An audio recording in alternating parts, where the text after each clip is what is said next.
Morning, everyone. I guess we're live streaming as well, so welcome to everybody that's attending today. We'll be holding a quick Board of Health meeting prior to our regular BOCC meeting. So just assuming we'll have some lively discussion. For items on the agenda, we'll take comments on those items as they come up, and there's a portion for general public comment if anybody has anything that's not related to our business today. But before we formally open, I'd like to introduce Pastor Brian James. He's going to provide the invocation and lead us in the pledge. Thank you, Commissioner. It's such an honor. I know I speak for all the pastors in the county that we are honored that you guys want us to pray. That prayer is honored here. Our soldiers and police officers are honored here. It's a blessing. Thank you. Almighty God, we just come before you today. And Lord, we praise you for who you are, the King of Kings, the one who sits above all, the eternal one. Nobody's above you. Nobody's alongside you. Everyone and everything is beneath you. And nothing is too difficult for you. And God, you know the trying times we're in as a nation, and you know all the things that are going on better than we do. And God, I just thank you for our commissioners. I pray a blessing over them, over their marriages, their families, their relationship with our county. Thank you, God, for your hand of divine providence that led our founding fathers with the establishment of this great constitutional republic. And I pray that your hand continues to be upon them as they make these tough decisions, Lord, that will affect our county and the generations of folks living here for a long time to come. And I thank you for their integrity, their dedication, their honesty, and just pray a blessing over them in Jesus' name. Amen. I pledge allegiance to the flag of the United States of America and to the republic for which it stands, one nation, under God, indivisible, with liberty and justice for all.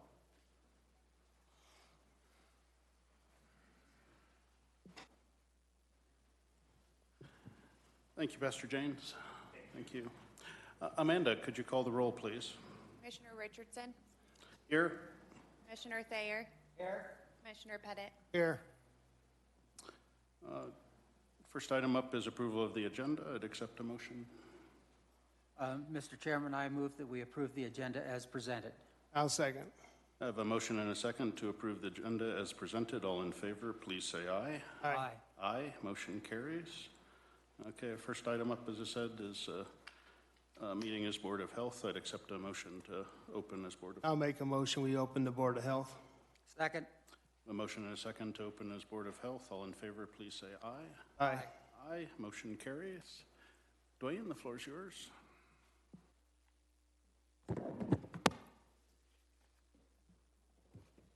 Morning, Commissioners, citizens, and staff of Elbert County. Dwayne Smith, Public Health Director, here to provide an update.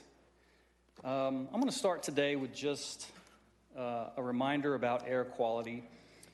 Everyone hopefully is familiar with the challenges of the wildfire smoke. And just to remind folks that those with heart disease, respiratory illnesses, the very young, the elderly should take extra precautions to make sure that their conditions are not exacerbated by the poor air quality that our state is experiencing. Next, I want to shift to water quality. In the last 2 months, we have received notifications from the Water Quality Division at CDPHE from at least 6, I believe 7 of the different water districts in the county. Some of them are just notifications that were copied on communications. But in 3 cases, the water districts have failed to meet deadlines for notification of required notification of water quality to their constituents. We want to remind the water districts of their responsibilities to keep their constituents and the citizens appraised of the required water testing. In another, there was, I believe, some excess fluoride in the water, fluoride levels But another more important one dealt with, I'll just say, defects in one of the tanks that could potentially lead to contamination. So we just want to remind or nudge the water districts to stay abreast of all those communications from CDPHE and respond to the request that the Water Quality Division at CDPHE is sending out to the water districts.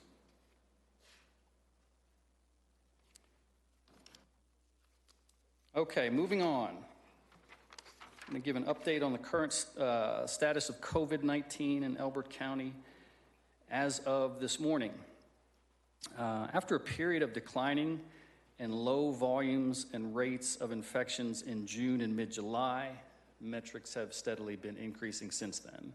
That is predominantly due to the Delta variant that folks have most likely heard of in the news media. I want to share that this will not be the last variant that we see. Viruses mutate, viruses change.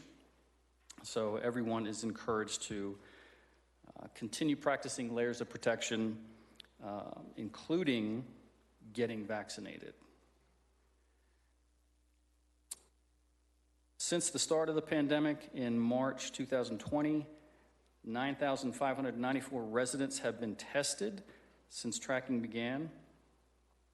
It's about 1 in 3 county residents. We're approaching 2,000 confirmed infections.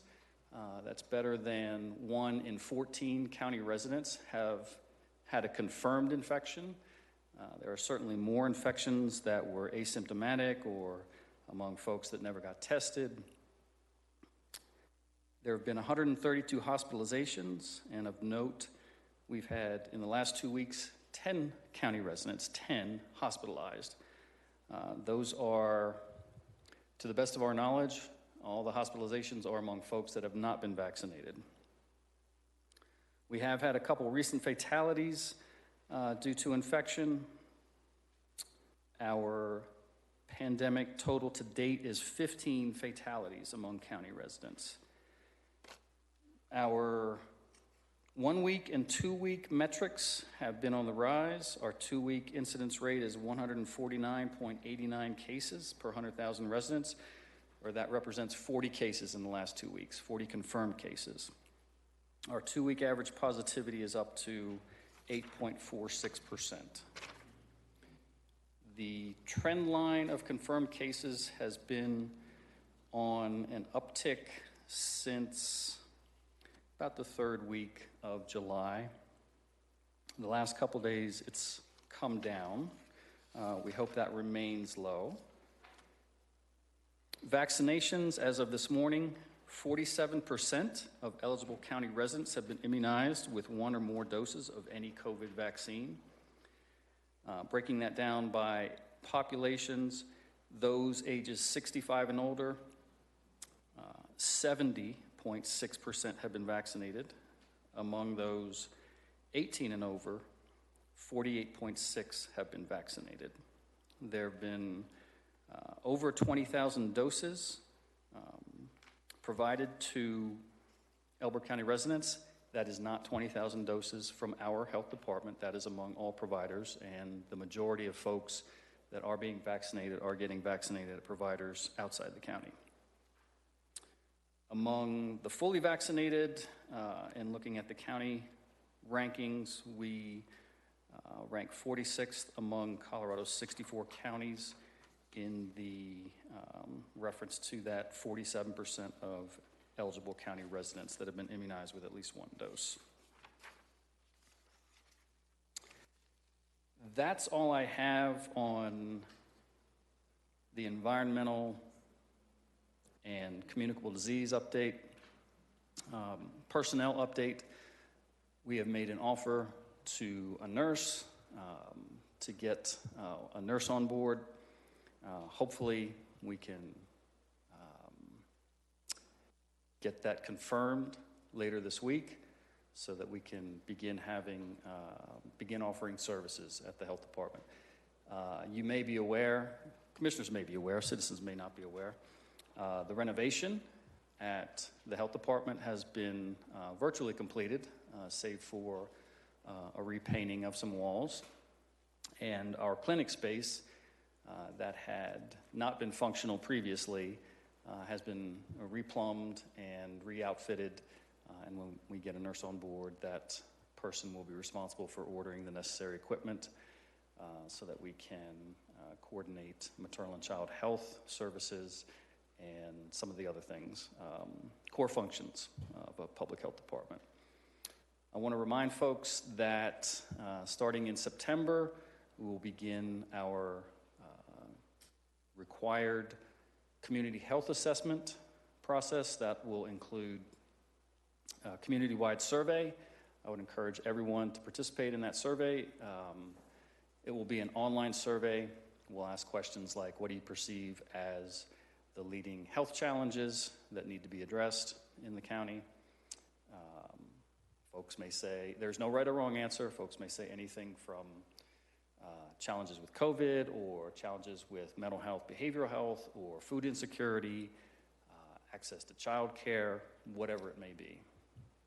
We'll also be doing some focus groups and some key informant interviews. And I believe in the Elbert County Connection, we teed that up. We have had at least one person indicate a desire to serve or to participate in a focus group, and we are interested in, obviously, more folks. I'd ideally like to have a focus group in Simla, in Kiowa, in Elizabeth, perhaps in Elbert, to get the different perspectives among residents in those communities. After that, gathering of all the qualitative and quantitative information, we'll put it all in the hopper and see what the data says, and then we'll write a report and issue that by the end of the year. I'm going to pause there and ask for questions before I turn it over to Stacy Reinhardt, our environmental health specialist. Just a couple of comments, I guess, on the COVID side. Just wanted to kind of highlight that, the state emergency has expired a couple of months back. Certainly the county had lifted. We had asked Dwayne to continue providing awareness as this has kind of shifted from a public health matter to individual health matter. We see things wax and wane, but so just more of an awareness so folks can make their own decisions for themselves. On the community health survey, as you're building the focus groups, I would ask, let's kind of look at also other population centers other than the town. I mean, those that are in the towns themselves are 10% or so or less of the county's population. So if we can reach out into the northwest corner, the Spring Valley is the other larger Pawnees, the larger HOAs, as well as the folks out east on just the ranching community. I think there's different things that are of different concerns to the different populations. I mean, there's different stressors certainly in the ranching community than there are in the higher population areas, but still a lot of them. So appreciate that. Thanks. I guess we got environmental, or did you? I'm going to take citizen questions. Oh, yeah, absolutely. Afterwards or after? Yeah, why don't we roll through all of it, and then we'll take any citizen questions that there are. Okay, thank you. Okay, so I'm Stacy Reinhardt, the health specialist for Elbert County. And probably just kind of follow through the slides. As you can see, basically I oversee any of the inspection programs. So that's inspection programs of schools, daycares, food, septic. So some of them obviously have revenue for the county. Total septic permits issued, we broke it down. We're into this is going to record the second quarter of 2021 and then the full year. So 396 is what we have issued since second quarter. as a comparison to 2020, 2019, those are the numbers. So we're well passing that halfway mark. It's definitely been a very, very, very busy year, which is good, keeps them busy. Total food issued, permitting wise, or licensing is what we refer to it as, 84 so far for second quarter. Usually we see the height kind of in the first and second quarter, because the way food licensing works is that no matter the entire year, if you get your license in January or you get your license in December, you have to pay that same amount, and that goes to the state, or a portion of it. So it's state licensing. And so most often we see it earlier in the year, pretty much is what we're gonna get in the way of food licensing issued at that point. Septic revenue, as you can see, is doing really well. That is inclusive of all permitting. So new use permits for sale of homes, repairs, anything like that. If there's an addition, of 2 or more bedroom, all those things that would involve the septic system needing to be looked at and a permit issued, that's what that encompasses. And then our total food licensing revenue, we are at $10,000 for second quarter. Last year was definitely going to be a lower year. As you know, the food industry was hit really, really hard. So you can go ahead and go to the next slide. I think it breaks it down. Let's see, it might be even on the other one. Okay, so we're going to jump into OWTS. Again, it just kind of breaks it down so that you can kind of see what types of permits that we issue, new, repair, use permits, the breakdown on those, and where we stand so far in the second quarter. So we're doing really well. Even at the cost of lumber and stuff now, that I'm just like, oh my goodness. Yeah, it's still growing. The community is definitely growing. Go ahead and go to the next slide. We broke it down per month so that just kind of gives you a nice tally as to, you can see the increase there per permit in a month's time, those number averages. So again, a big increase from what we have been in previous years. And go ahead and go to the next. And then this is just inspections. So this has to do with how many inspections that, because some things don't necessarily require a permit to be issued. And if it's a non-permitted repair, then I don't necessarily go out and do an inspection of that. So again, my inspections out in the community, which is my favorite part, getting out to see everybody, is doing really well. So staying definitely busy. Go ahead and go to the next. And then we've got the revenue, again, just kind of showing you the breakdown at $20,000 for June. In 2020, we were at 19. 2019, we were at 23. So it's breaking it down so that you can kind of see where we are in accordance to previous months represented in those previous years. So still just, again, reiterating that the revenue for the septic side of things is definitely very strong and as reported as such.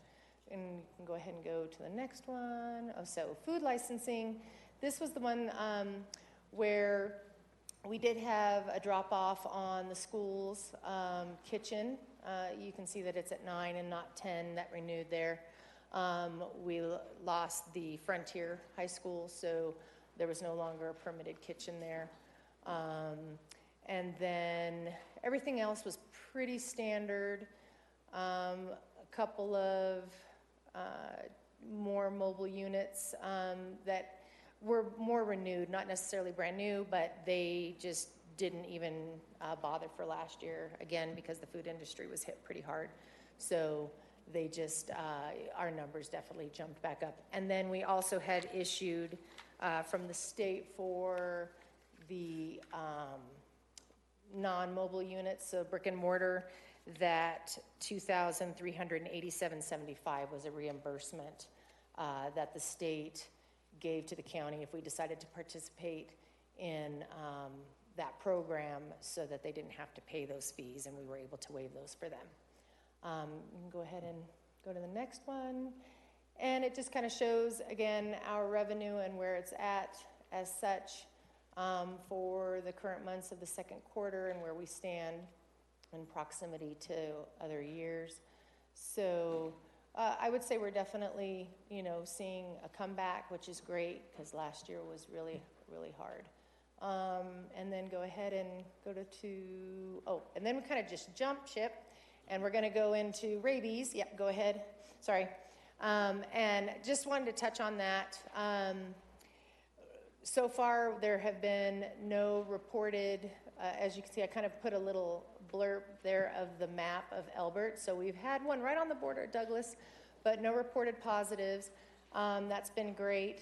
We're kind of past the springs, which is when we see, if we're going to see an increase, is usually around springtime with all the cute little babies and stuff. But I did put up there that number of animals that had tested positive were 40 through the state lab, not here, but just in the state of Colorado. So it is there. It is something to be aware of. I highly encourage you do get your dogs and animals, cats, stuff like that. If they're going to be outside, make sure that they have their vaccination for rabies because there is that wildlife contact quite significantly.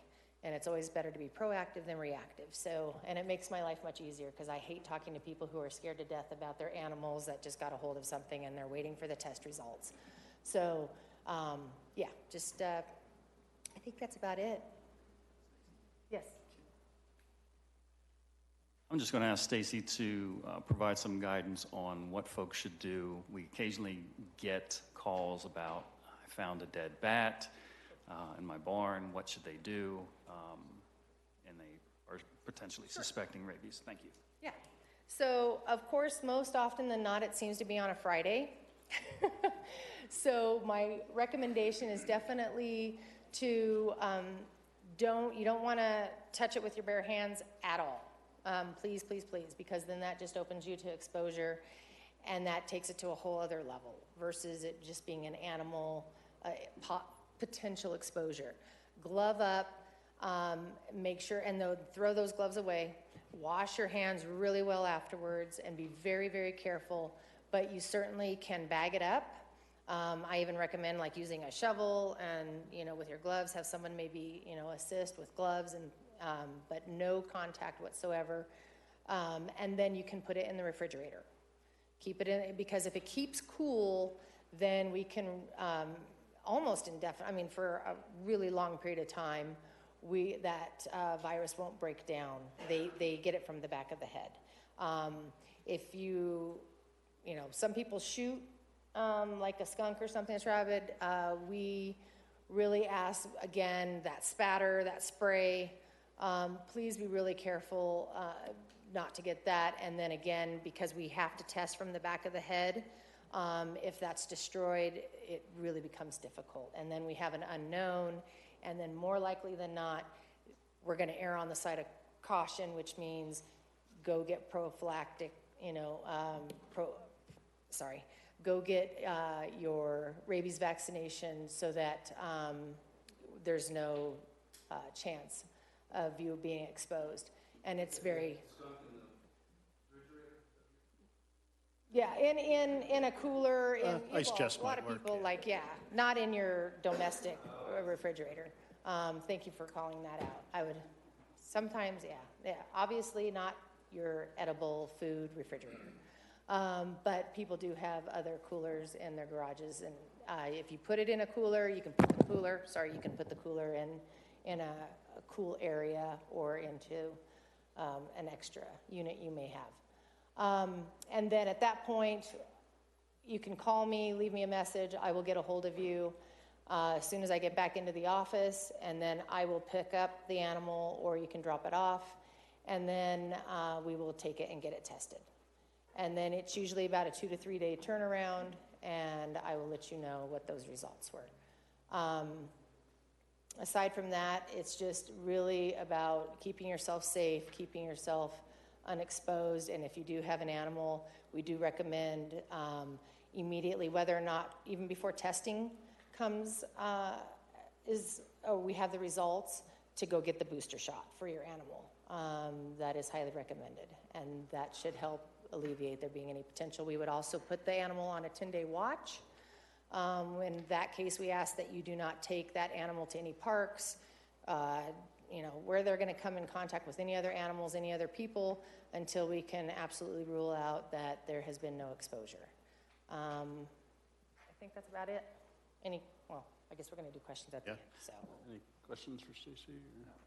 Nope, Just okay. one quick one for the septic permitting. I know we did a new field and tanks this year. Would that be a repair, and would that be captured under a new? So, Just- yeah, it would be a repair. So if Okay. you have an existing system, anytime that there is a repair of, if it's both a tank and a field, that will go under a repair, even though it's the full system. It costs $500 versus a new system is $973. So a new system is, there's been nothing installed. Now, a new system can also be a secondary system on a residence. So that wouldn't, if you have a secondary residence being built and you're like, well, we want to do a smaller septic system, even though there's an existing system, it's not going to be tying into that system. It's completely separate. That is a new system. That would not be a repair. So it's just a repair of whatever was existing. Then you get that. No, little thanks, bit because it's useful to be able to look at your numbers against the Yeah. permits, So, yep. growth, and then certainly the health of our restaurant industry, so it's. Yeah, absolutely. So I mean, it's been great to be out in the community. I won't lie. I've been really enjoying getting to see everybody again. So I think that's it. Okay. Thank you. Do we have any questions or comments regarding what we've heard today? Maggie?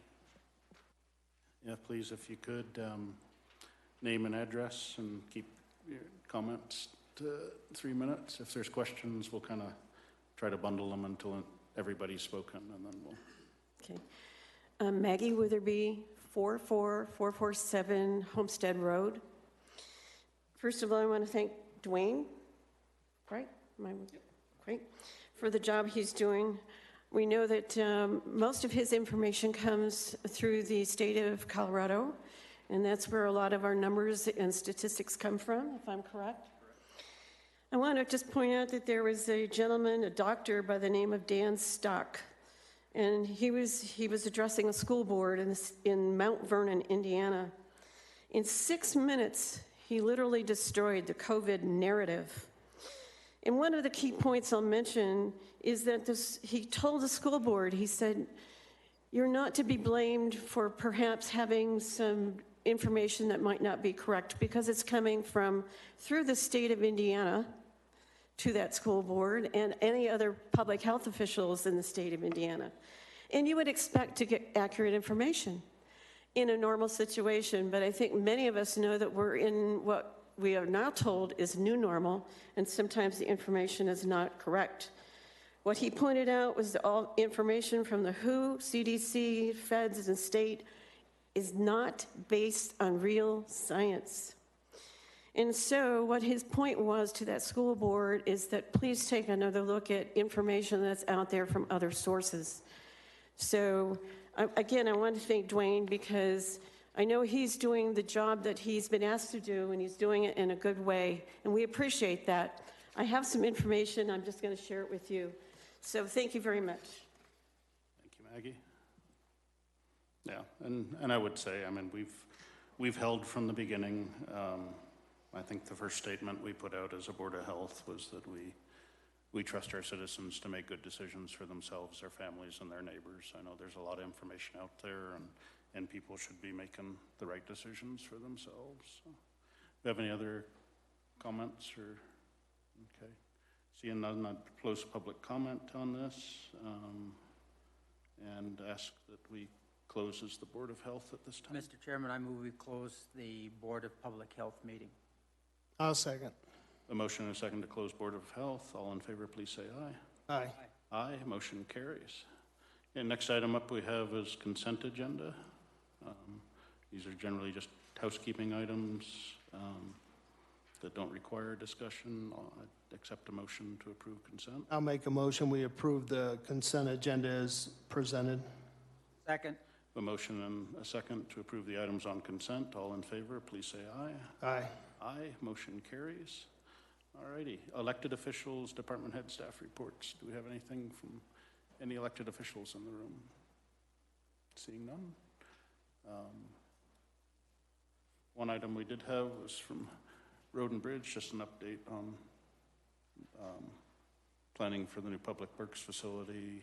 We do have some finance items on that later. Yeah, Commissioners Rory Hale, Director of Public Works.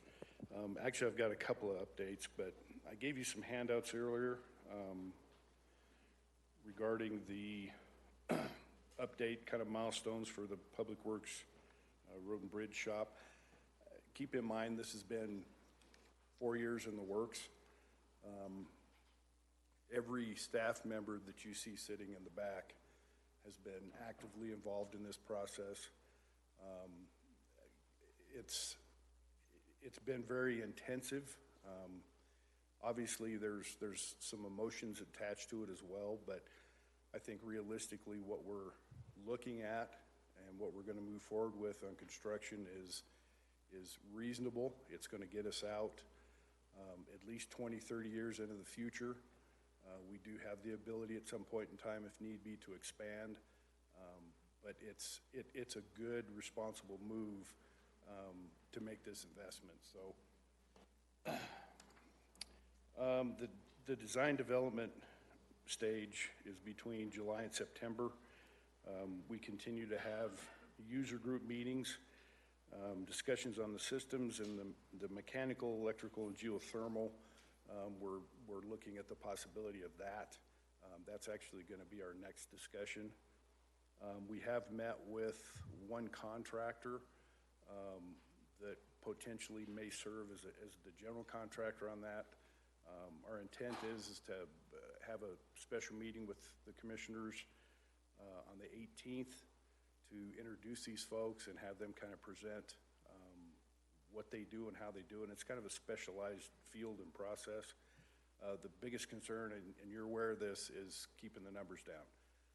The last meeting we had, they indicated that material costs have already gone up 30% and they're still rising. So we've got to lock those numbers in. The next thing is a discussion on the project delivery method to accelerate the procurement of pre-engineered building shell, which is what we're going to do on the 18th. The construction documents we should start seeing between October and February of next year. Hopefully we'll be able to bid the project, the actual construction, in March of next year, and then construction between April and January 2023. Again, and I apologize, we didn't have the time to do a PowerPoint on this, but basically what you see is what the proposed location of the facility is going to be on the property. We are going to utilize the access directly across from it's County Road 134.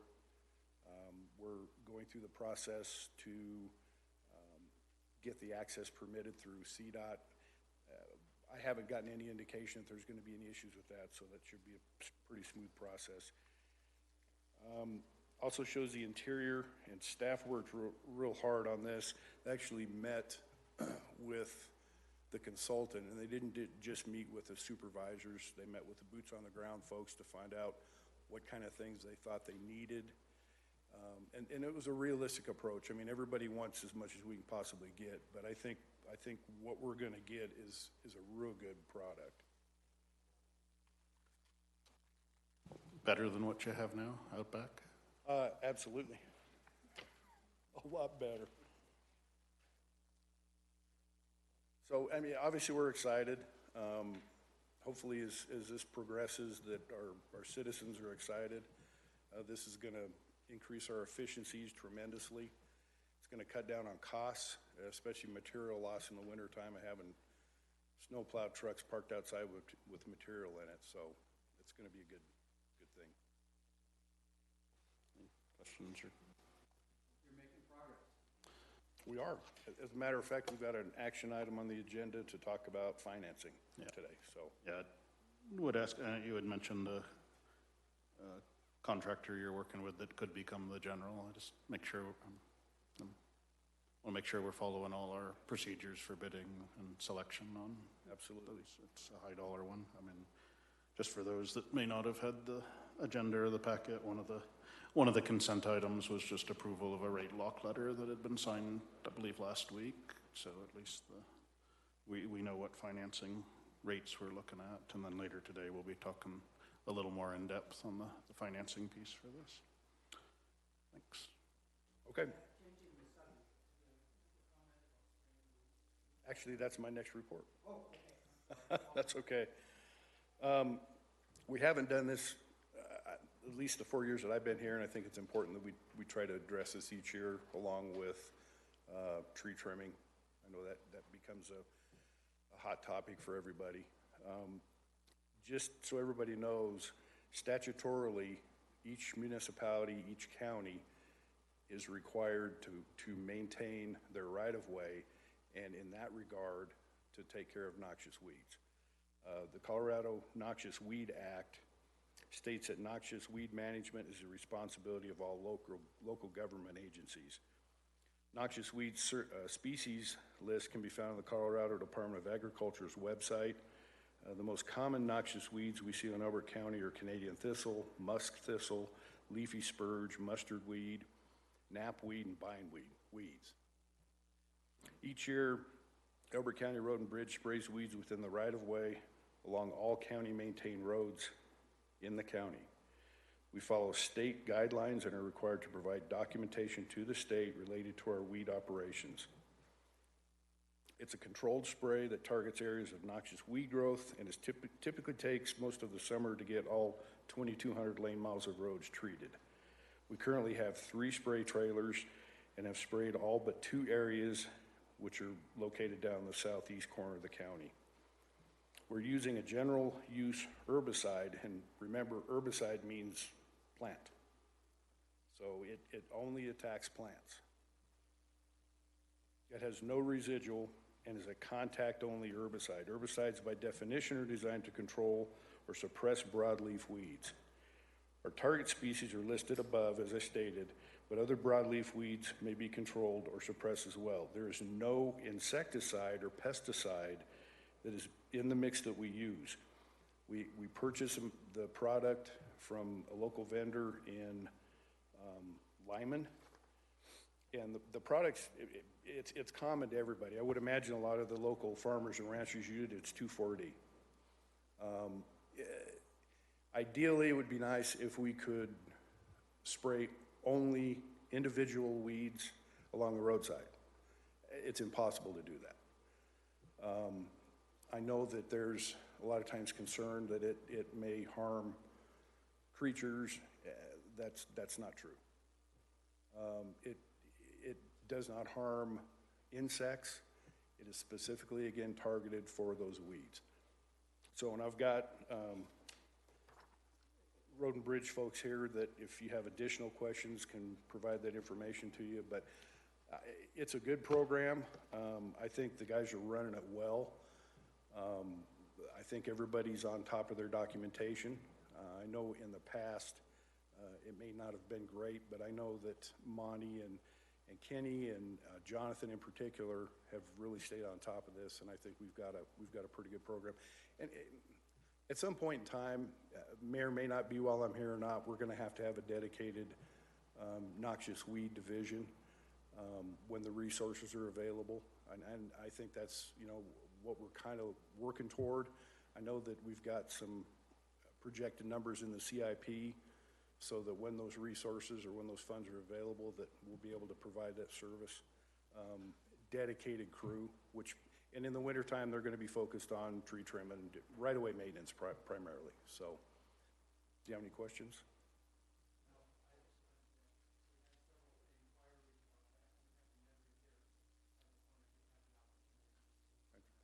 And we'll make sure and do an annual update each year.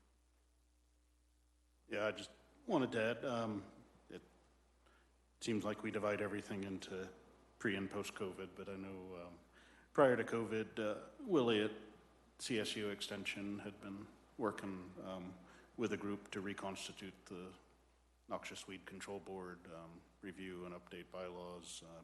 There was an effort made, gosh, it must be 10 years ago now, that kind of just never got anywhere. It was, you know, there were a lot of issues in terms of concerns over private property rights, et cetera, throughout the county, not in our right-of-ways, but the efforts being made to really focus on education and assistance to landowners, so especially as we get more smaller acreage folks that want to take care of their properties as well. So we'll hopefully get him in a future meeting to kind of get an update on where we're going with that. But obviously those will be working hand in hand. So thanks, Rory. Sam, you had a few things, I think. Commissioner Sam Albrecht, County Manager. I just want to take a moment and introduce our new Director of Emergency Management, Shane Pines. Shane, come on up to the mic. And Shane has started with us on the 2nd of August, I believe, 1st of August, 2nd of August. And so he's still getting his feet underneath him. He's been talking to the first responders throughout the county. He's been talking to the state. He's been talking to the neighboring counties. And we've got a training program lined out for him. And we'll be ready to activate the EOC whenever needed. So, Shane, you want to introduce yourself? Tell us a little bit about yourself and what you've been working on. Well, really just working on work of my predecessor, making sure that the momentum carries forward with grant work, hazard mitigation, etc. I appreciate the very warm welcome I've received from everyone. Look forward to working with everybody on behalf of our community in Elbert County. So, thank you very much. Thank you. Anything? Yeah, just saying we held off on wildland fires this year until you arrived. So, no. Agreed. So, no, hopefully, I mean, we had a fairly wet spring and that was good, but there's a lot of fuel out there now. So I know you've been making the rounds with the fire chiefs and others, but, yes. But it's good to have you aboard. And Shane was previously with the Elizabeth School District, so he's worked well with the county quite a bit in the past. So I think it's a good fit, and I'm sorry for the school district, but anyway, thank you. I appreciate it. Thank you, everyone.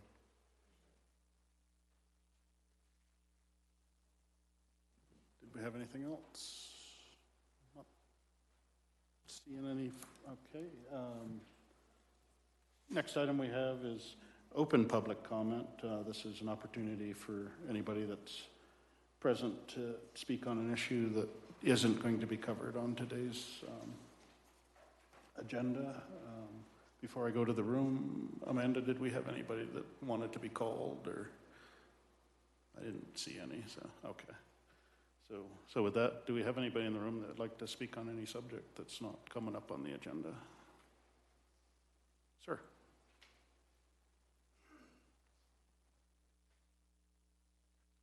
Good morning. Greg Gus Gustafson, 6233 Arrowhead Trail, Elizabeth 80107.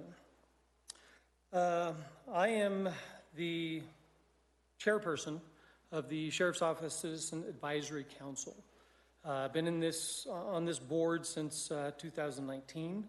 Purpose of the Advisory Council is to act as liaisons, if you would, between the Sheriff's Office and the citizenry, and also to help facilitate Sheriff's Office transparency.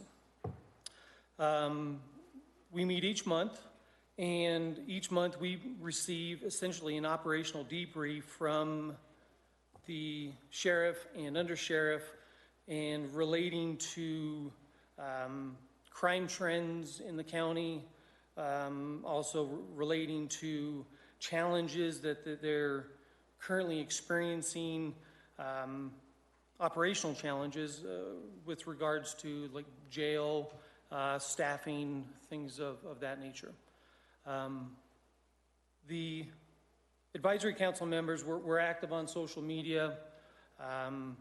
We often monitor and sometimes comment on various posts dealing with matters of public safety. In doing so, we're not in any way pretending to be speaking on behalf of the sheriff's office, but we're commenting as citizens of this county, providing some insight, things of that nature. Some of the feedback we've been receiving on social media, as well as through conversations that we have with our neighbors, is that the citizens of this county need and want a couple things. They want animal control, and they also want more deputies on the streets. In my opinion, the failure to heed the recommendations and requests from the sheriff and undersheriff, who, mind you, have 70 years plus of combined law enforcement professional experience. Failure to heed their recommendations and requests forces me to question this body's commitment to the sheriff's office and to the safety and security of the citizens of this county. And I'm sorry, but I, for one, find that conclusion to be unacceptable. Thank you very much.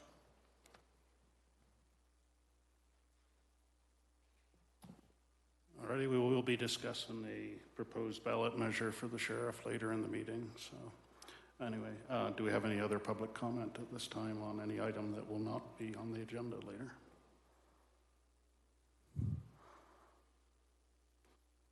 Seeing none, I'd close public comment. Any thoughts or response?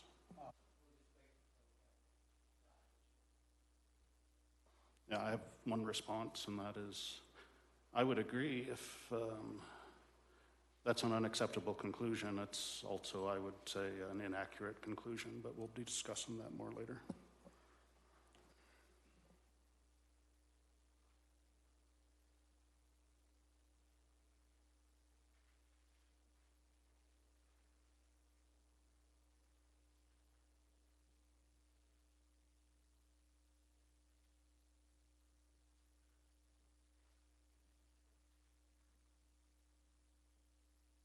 Yeah, so the first item is consideration of the sheriff's proposed ballot measure to fund Justice Center improvements.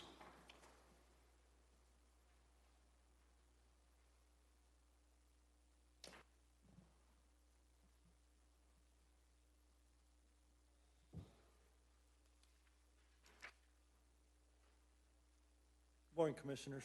Tim Norton, Elbert County Sheriff.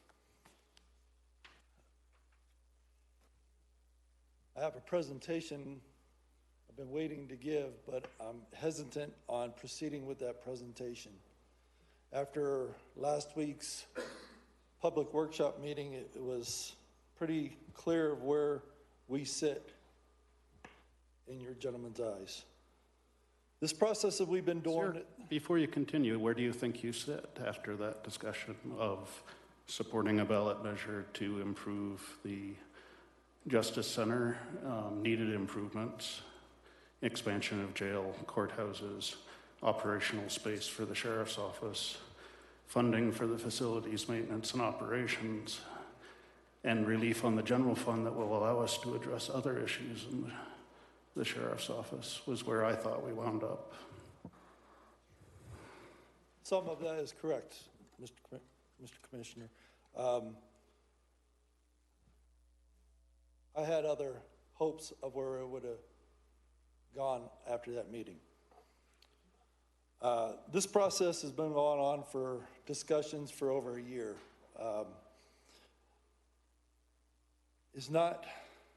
We're trying to prepare for the future, not just for the sheriff's office, but we're trying to prepare for the future of Elbert County.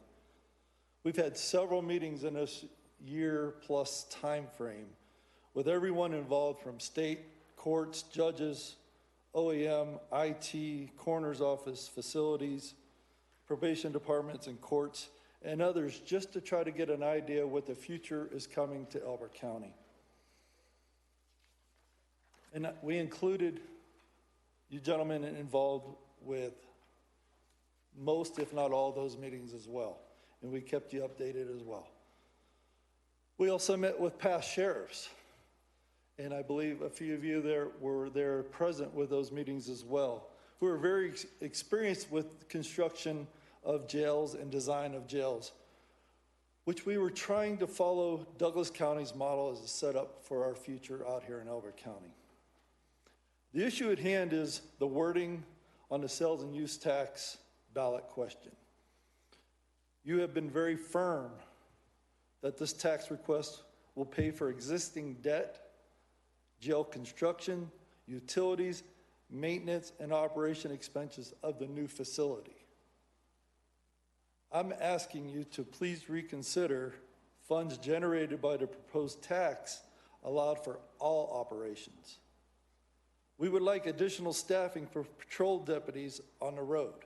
We would like to add animal control. We are experiencing over 600 calls a year for animal control. We would like to compensate our deputies and staff throughout the agency and not just for the jail.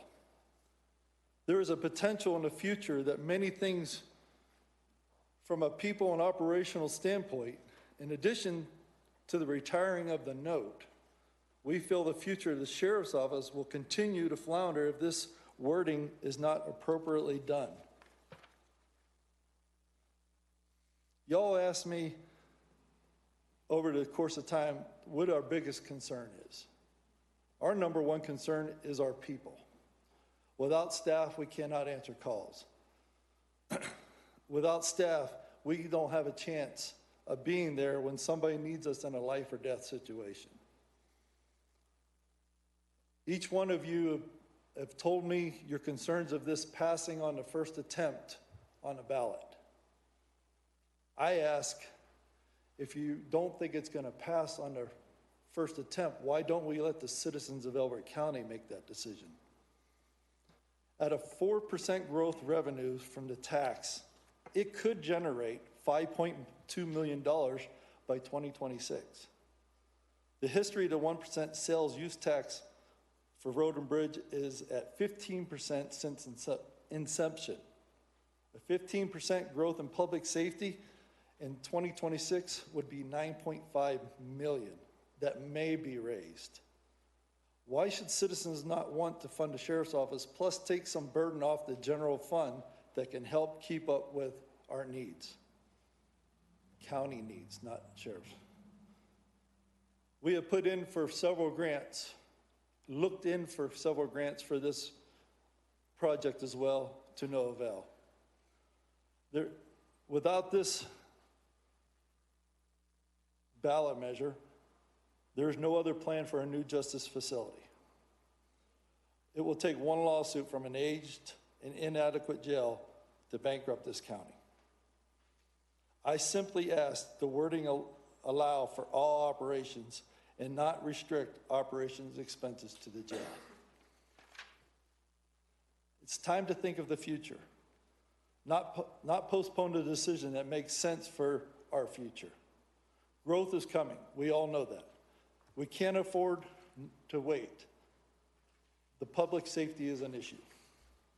And I will end my statement after this, and I appreciate your time. This proposal is brought to the commissioners as a solution to help budget pressures, yet protect our county with an adequate number of well-trained, fairly compensated deputies. Our county is growing rapidly and will continue to do so. We need to be ready and able to protect our citizens.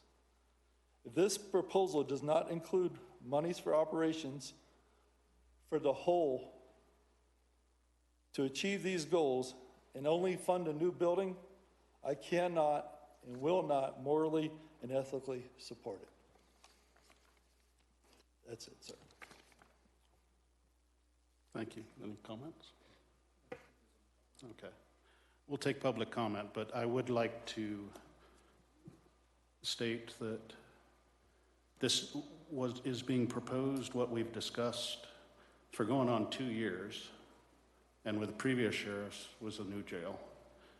Commissioners, we as a county have a responsibility to provide a jail. Sheriff has the responsibility statutorily to operate a jail. This is where this all began.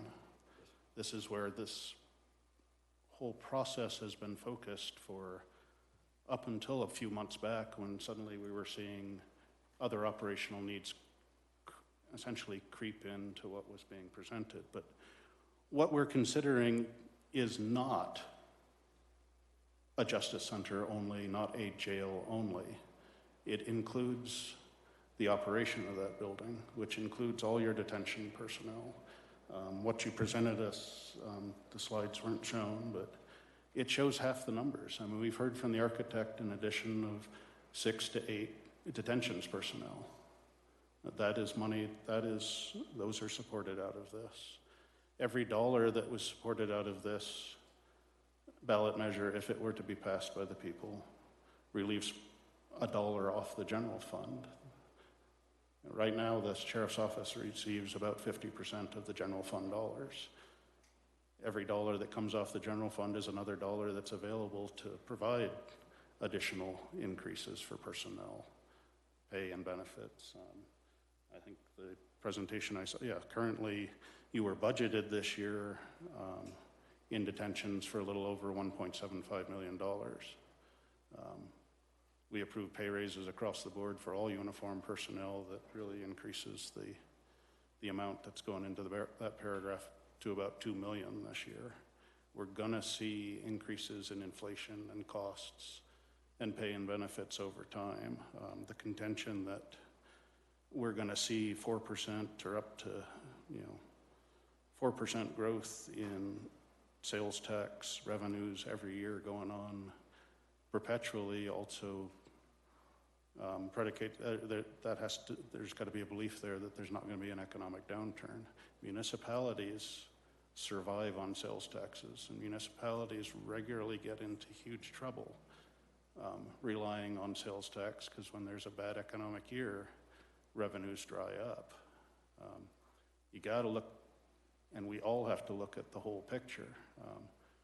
The 1% sales and use tax will never fully fund the sheriff's office. We understand that. I understand that as well, sir. Sunsetting a portion of it that you had agreed to, which I think makes perfect sense once the construction loans are paid off, does leave less there, but it also leaves the opportunity when the sunset occurs to go back to the people and say the money's been used appropriately. We have additional needs that still can't be covered, likely won't be covered, and ask for an extension of either the full or a portion of what was to be sunsetted. Previous gentleman stood up and talked about the 70 years of law enforcement experience that exists within your command group. I don't disagree with that. Sitting on either side of me are two gentlemen, 70 years of experience in this county. What we're trying to do is frame a question that meets our statutory requirements of providing a jail for you and does relieve pressure off the general fund in order to provide for those other requirements. It's a growing county, it's not static. The dollar we have today is likely to grow. But we also know that the expenses that are going to be coming down the pike are likely to grow. The requirements that you've articulated for the building to get up to the ability to house 100 inmates is well supported by a study that was done in the previous administration. You guys have confirmed that. The addition of 2 courts over time and the timing of those 2 additions was well articulated by the court system. I mean, the coroner in this county has operated out of their own home with essentially a tough shed out back for decades. We're finally addressing that. There's a lot that is good in what's been presented here, but we can't let the perfect be the enemy of what can happen. I mean, we've never had an open-ended tax question pass in this county. I think setting up the opportunity to show that this county can manage money wisely, and when there isn't, in what you described, any funding over and above what's necessary for construction, operation, and maintenance of the building for many, many years to come. That gives many, many years. I mean, those dollars aren't available to do anything, there isn't going to be any over and above money for quite some time to come. What there would be immediately is general fund dollars available to address other needs that you have articulated. But this is not intended to be a slight to anybody. I mean, we've been working hard for years, and our predecessors have, and we haven't had a sheriff in this county in decades that hasn't stood in front of the commissioners and said, I don't have enough to do the job I should do. There's not a department in this county that doesn't have a leader that can't stand there and say, I don't have everything I need to do what needs to be done. We've got 1% sales and use tax right now for road and bridge. That's been in place for a long time. I'm pretty sure there's not anyone in this room that says the roads are great, that we don't need more there. But we're also talking about going to the taxpayers and asking them to give additional money for additional needs. I think the building that is absolutely needed and has been needed, needs repairs and upgrades and has needed them for a couple of, I think it was a 25-year building. 20-year building, sir. A 20-year build, so in about 2005, that building had exceeded its design life. You know, we're 15 years, well, I'd say 20 years beyond when we should have been planning this as a county, and we're 15 years beyond when the solution should have been there. But I think what you're asking, I mean, we've worked with you, yes, and I sat in Douglas County worked for 12 years to get to where we are today. I think in 2 years we've gotten to the point where we can, with confidence, justify the needs that are associated with the Justice Center itself. I don't think we are where we need to be to justify anything other than more is better. And more is always better, but how much is enough when you're talking about tax dollars? I mean, I think that's a future question. It's certainly a question that we try to answer every year during the budget process as we allocate the resources the folks have given us in this county to cover everything. That's what I've got to say before I'll open it up for public comment at this time. Do we have any public comment? Maggie, I saw your hand go up first.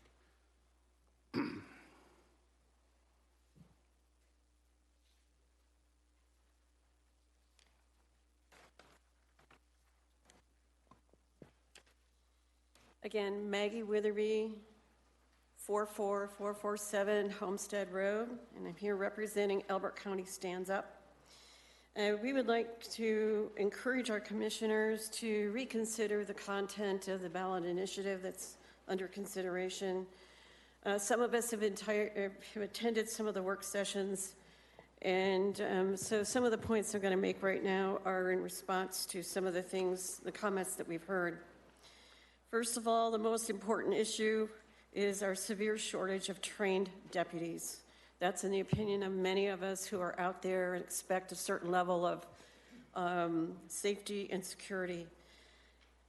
We hire, train, and provide experience for many new deputies every year, and if I'm correct, an average number of 10 of these deputies come in, they get hired, they take our training, and they work with us for a while and gain experience, which then allows them to take a job in a nearby county with $20,000 and $30,000 more per year to support their families. And who wouldn't do that? The training funds, we become a training center. We're becoming, all the funds that we spend are training deputies for other counties. This just doesn't make very much sense. So we need to make a commitment to comparable salary to retain these deputies and stop wasting county money.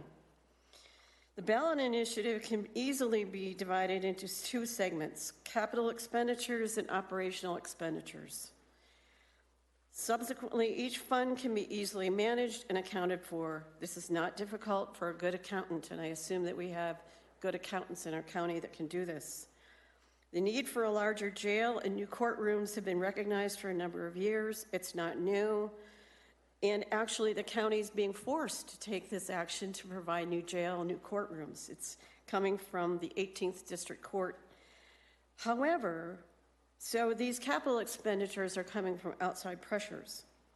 Adding funds to cover operational personnel needs are also coming from outside pressures.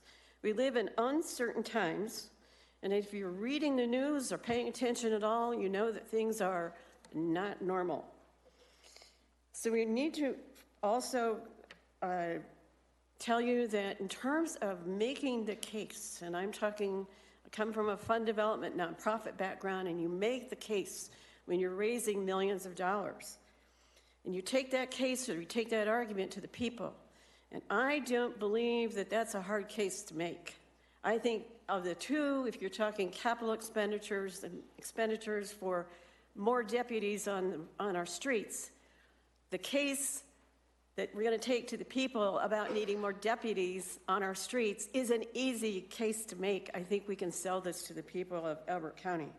They're going to be in support of something like this. So, that's 3 minutes. Okay. thank you. So we would support any efforts to make sure that all of our needs are met in the future, and we will help in whatever way we can. Thank you so much. Do we have anybody else?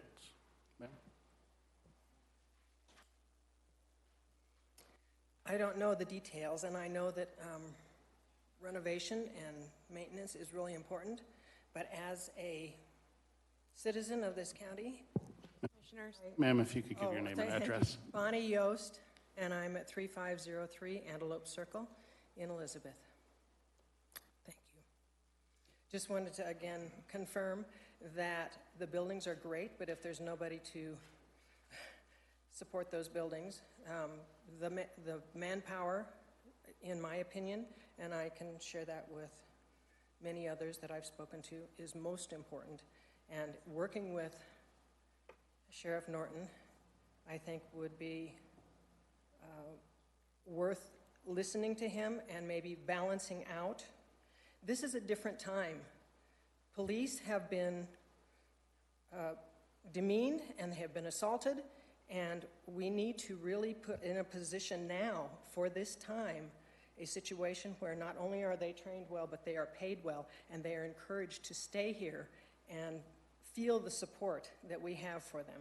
Because in other places, as you see in the news, they're not supported. And so I think that tips the balance as well toward staffing, retaining, training, and maintaining a good, competitive fee and wage for our police. Thank you. Thank you, ma'am. I had a gentleman behind you, ma'am. So. Sir, please. Hi, I'm Christopher Grace at 45720 Kitty Hawk Circle. I'd just like to voice some support for the sheriff, and I would like to see what these tax increases. The thing that concerns me most about the tax increases is that the funds go. I have no idea where the funds are going to go. It would be great to see that, if I vote for a tax increase, that it would go right to the sheriffs, and that the sheriffs could decide how to best spend that money. Because I think that the sheriff's department is the highest priority thing that the county does. So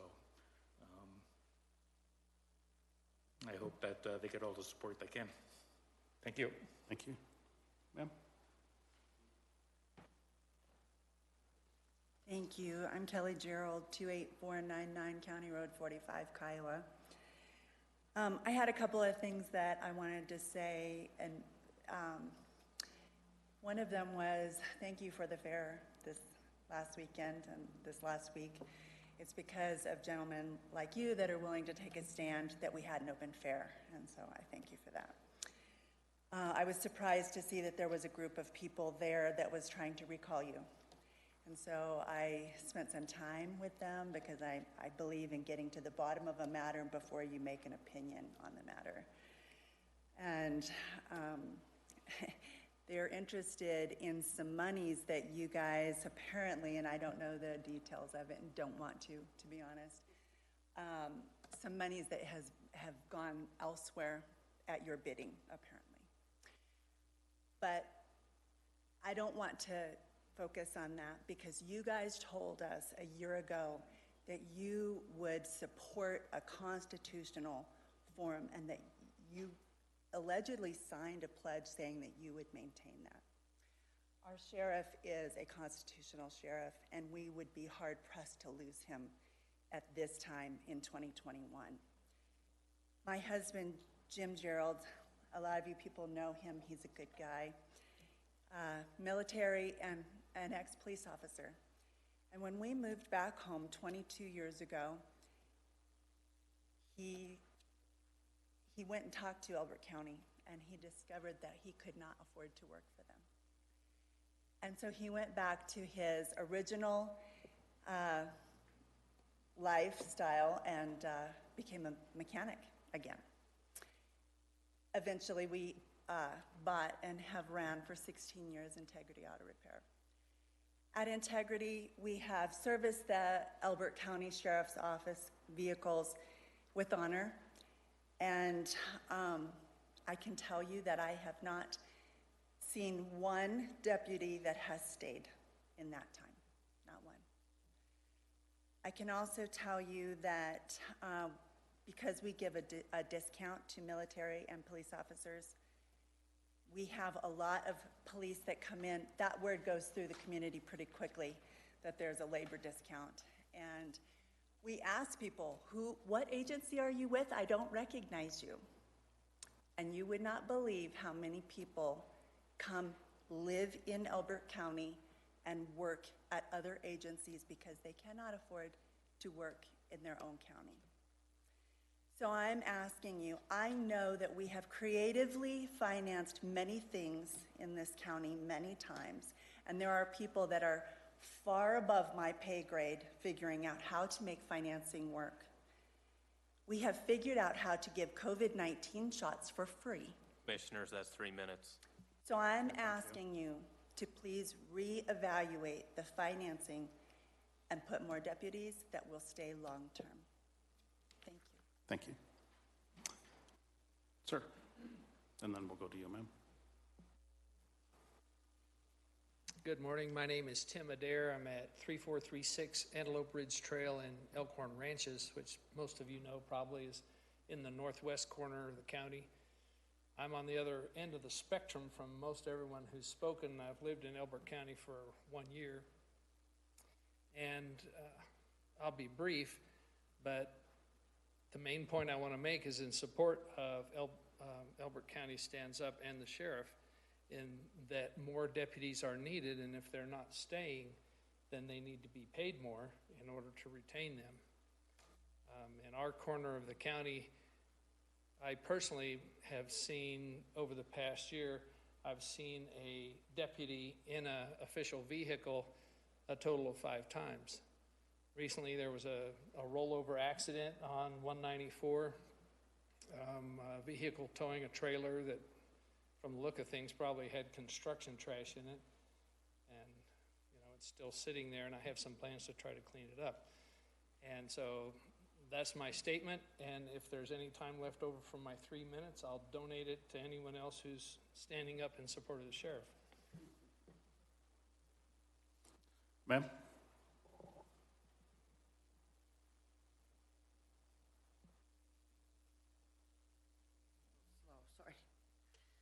My name is Deanna Schott Grace, and I live at 45720 Kitty Hawk Circle in Parker, Colorado. For those of you who don't know, that's in the Everett Airport area.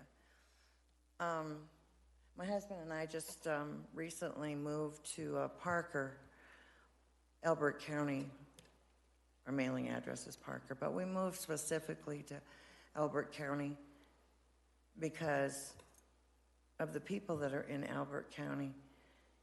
And unfortunately, we spent 10 years in Boulder and couldn't get out of there fast enough. Congratulations on your escape.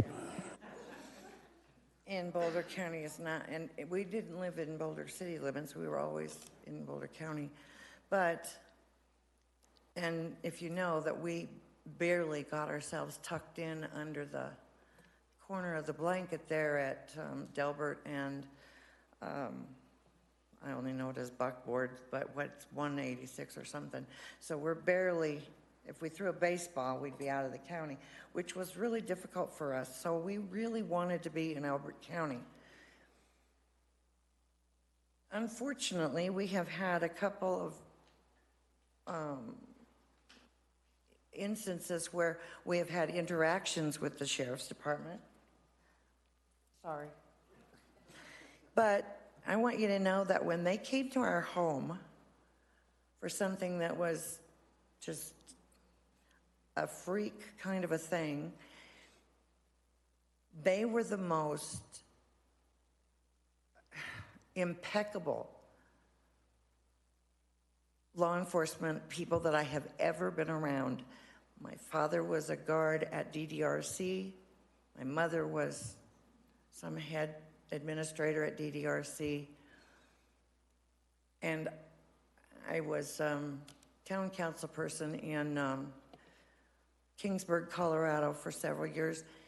And when I tell you that you just don't know, if you're not out of this county, if you have never lived out of this county, and you've just come to this county, you better hold on to your bootstraps, because if these guys, these deputies that I have had interactions with leave for another job somewhere else, that is a huge catastrophe. So for me, I am very much in favor of the Sheriff's Department.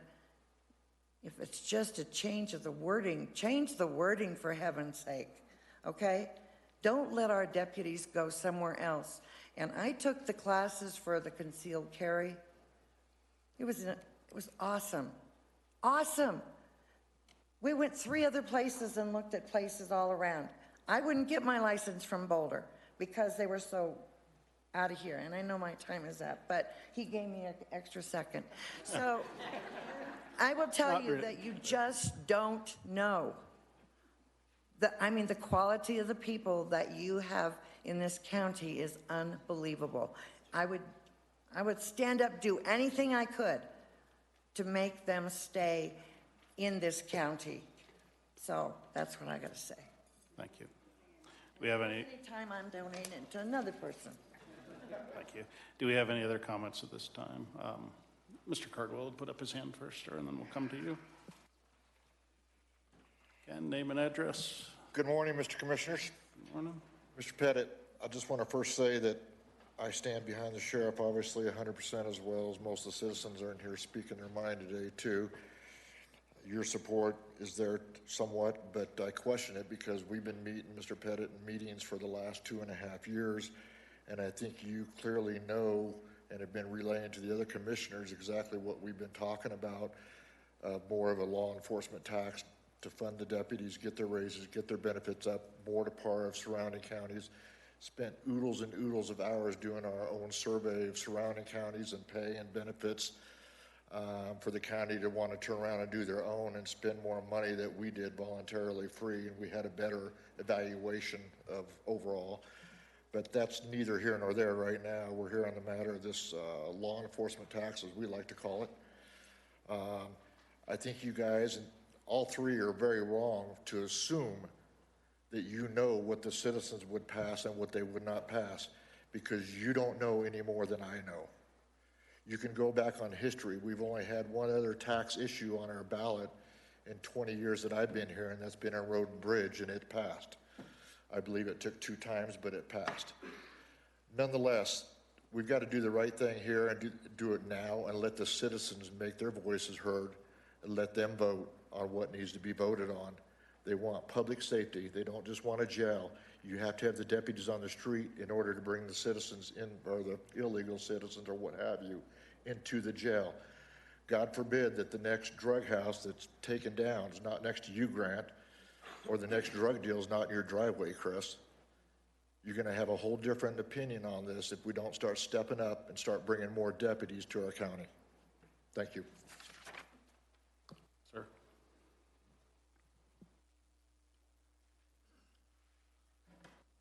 Good morning. My name is Steve Buck. I live at 10933 County Road 120 here in Kiowa. just down the street.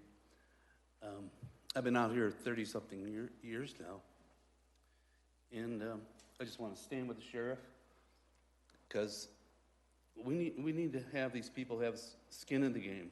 They need to be living here. They need to be a part of our community, not just tourists that come in and some kind of revolving door and then go out. We can build a monument. We could have a new highfalutin courthouse or whatever you want to do. But like Ken just said, if we don't have the people out there to fill it, it's no good to us. We need people that are going to be here with us, having their kids in our schools, being a part of our community. That's all I got to say. Thanks. Thank you, sir. Do we have any other comments? Sir? Good morning. I'm Steve Allison. I live at 33991 Wolf Creek Trail, Yellow Pine Ranch. And I've been in Elbert County for about 6 years now. And I would like to give you guys some love in relationship to what you do. These decisions you have to make, you can't make everybody happy. It's just not possible. But we are entrusting the future of the county to people like yourselves who bring your expertise here to assist us in moving forward. And I think half the budget going to the police department is makes a statement of how important that organization is to the future of the county, not just in relationship to law enforcement order issues, but in relationship to quality of life and the advancement of this community. I'm a retired Denver Police Division Chief. I have been in his position and understand that dollars are not, they don't come off of trees. You have to find them from somewhere, and wherever you take them away, wherever you give them, you have to take them away from someplace. But that being said, this is an issue of retention that is of serious concern to most agencies around the country right now. And when you're in a circumstance that you are losing the volume of officers that you are losing from this agency, something needs to happen. And the quality of law enforcement you get in these kinds of circumstances is very much dependent on your ability to retain people. And this turnover is a real difficult issue for them, and I'm sure it is for you as well. I don't pretend to make this decision for you, that this is the best way to advance this concern, but this concern needs to be advanced. And this issue needs to be solved for Elbert County in some way, shape, or form. And I would hope that and expect that your hearts are in the right place to try and do those kinds of things, but something needs to happen. It needs to happen. And it appears that it's been a long-standing issue. And when you're training people for others just to watch them walk out the door, it's counterproductive for everybody, including your budget. So I would encourage some resolution to advancing this issue in a meaningful way and trying to find that path in a relatively short period of time. It's been too long. And I wish you the best of luck. And I'm glad I'm not in your chair having to make those decisions for you, but let's get something done. Thank you, sir. Do we have anybody else? Okay, with that, a closed public comment, and this is a discussion item, not a decision point today, but I'd invite my fellow commissioners to comment. I've got a few as well. I would preface this by saying, I think many of you are in the, these are complicated subjects, and I'm not trying to denigrate anybody that spoke, but there seemed to be a premise, one, that we don't care about law enforcement, that somehow this question does not provide for the ability to increase salaries or add folks. In fact, you know, not with the specific numbers in front of me, but this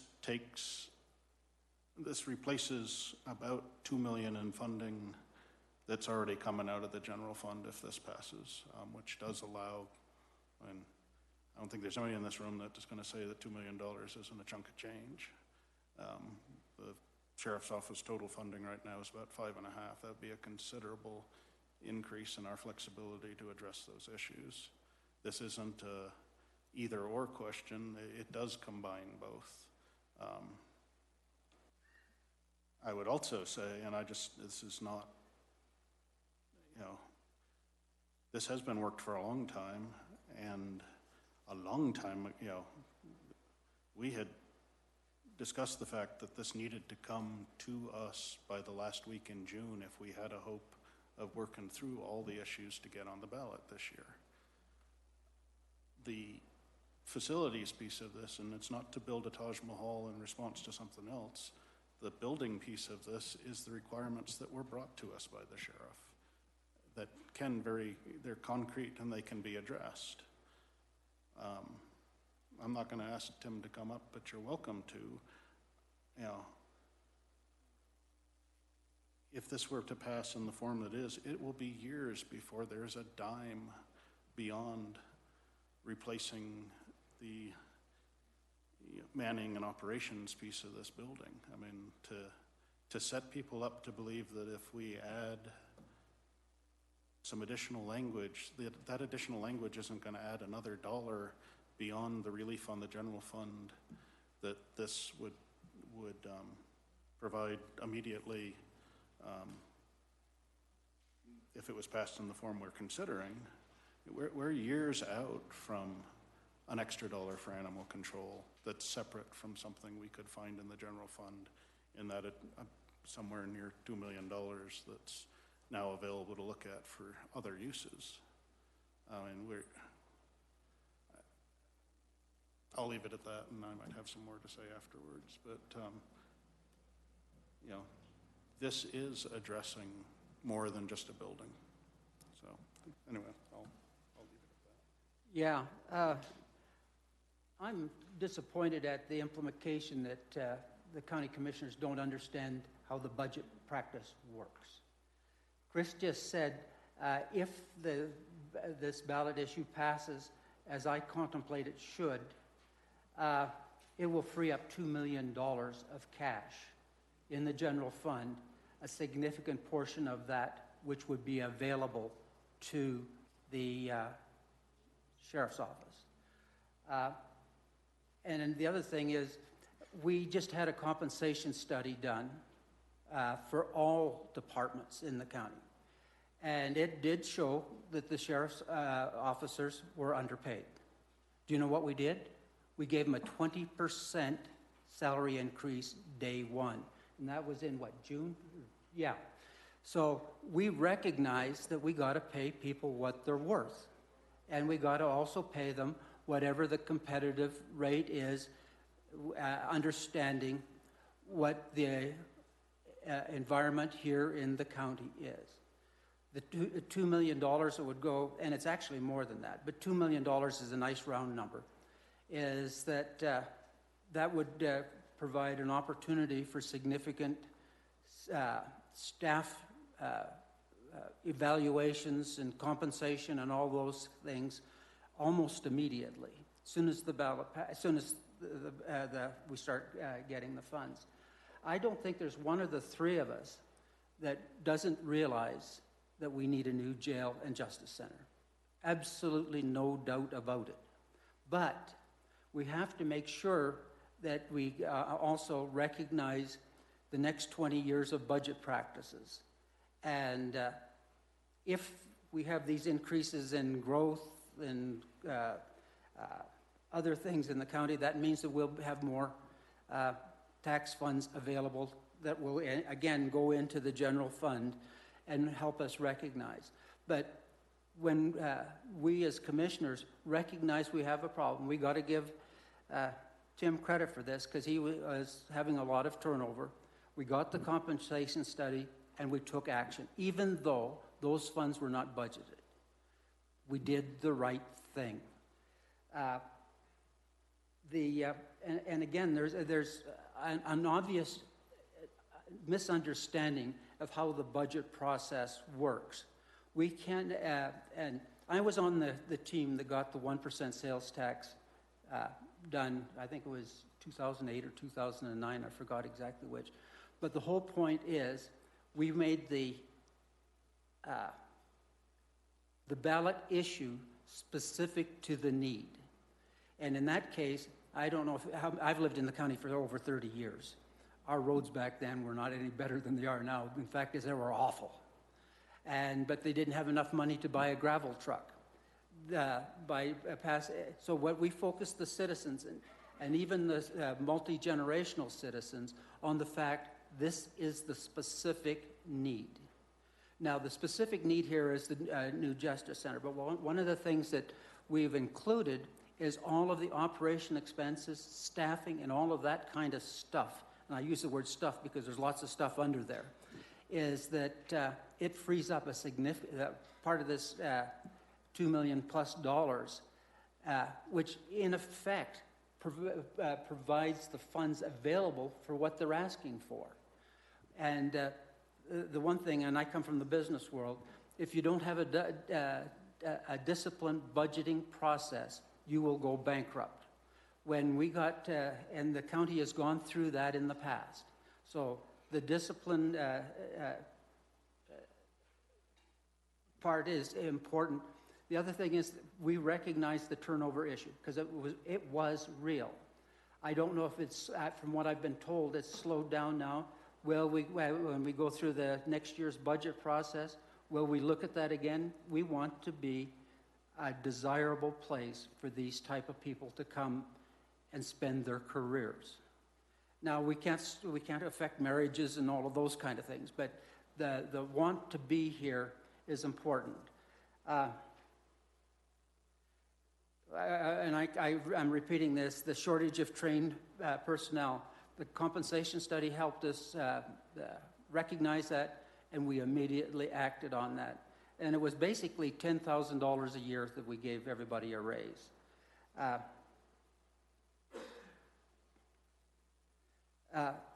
And again, I understand that there's different groups of individuals in the county, some of which have lived here an hour, some of us have lived three or four generations. I've been here 30 plus years. The one thing that I want to make sure, I want this thing to pass. I want it to pass. So I want it to be written in such a way that people that are of a conservative financial nature feel like it's been put together in a rational, logical, implementable manner. That's all I got to say. You know, I think everybody, in this room, wants to see, what we've been talking about. And I agree that, we need to look at how we're going to finance additional deputies and stuff down the road. I don't have a problem with putting something like that on the ballot, but I want to see the specifics and stuff rather than just saying we're going to fund all operations for officers and benefits. You've got to have a plan on how you're going to implement it rather than just going to the voters and saying, we want this, without being able to explain what you want, how you want it, and how we're going to get there. And I don't have a problem with that. The specifics. I've mentioned that before. We need specifics on exactly what you want. I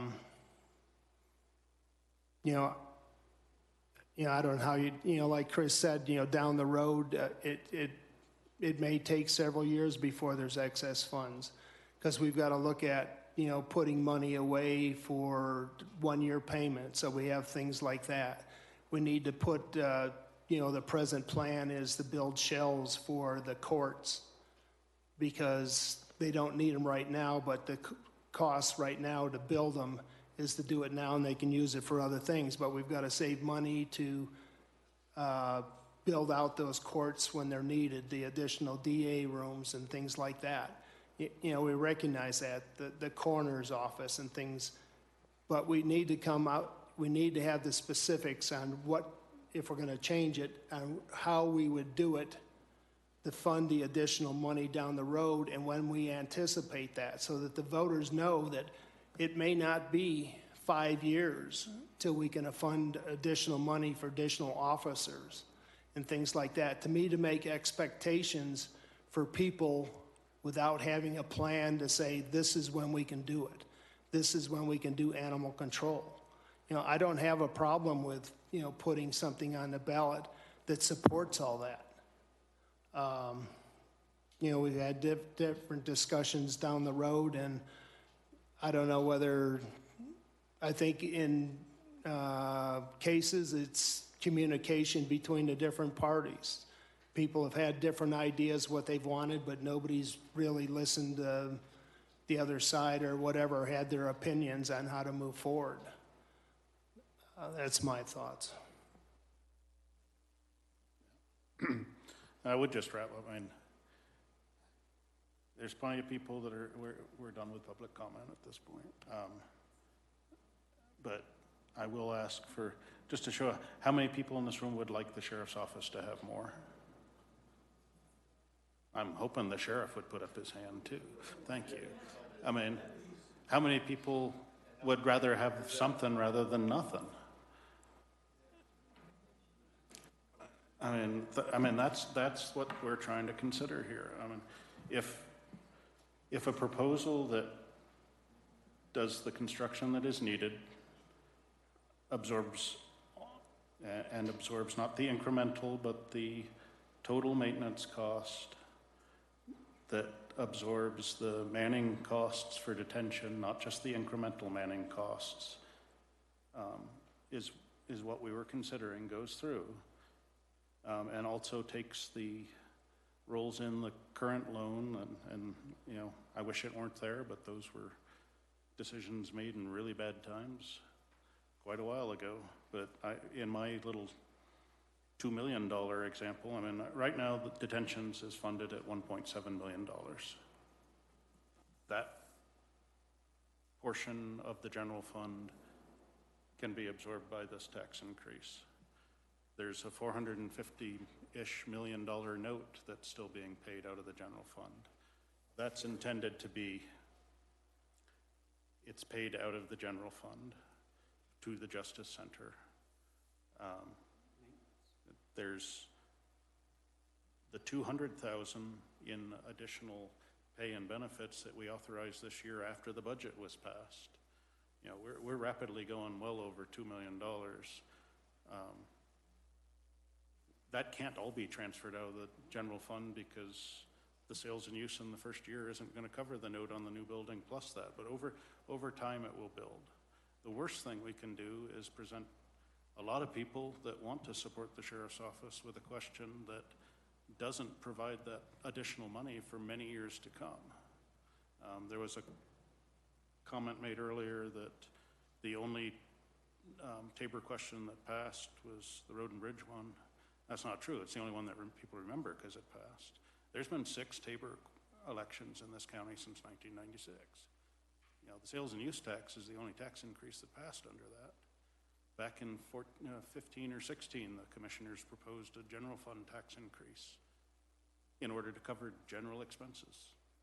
And it didn't generally fail, it failed miserably because it was not specific. But the discussion today seems to be centered around it's all or nothing. Well, it isn't. No, okay. Well, it sounded like we had a sheriff, the sheriff, stand up here and say if it's not this, he won't support it. That's nothing. If the sheriff doesn't support something that would fund the improvements that he has asked for and relieve general fund money that can provide more funding to the people that are there now and the additional people that are needed, it will not pass.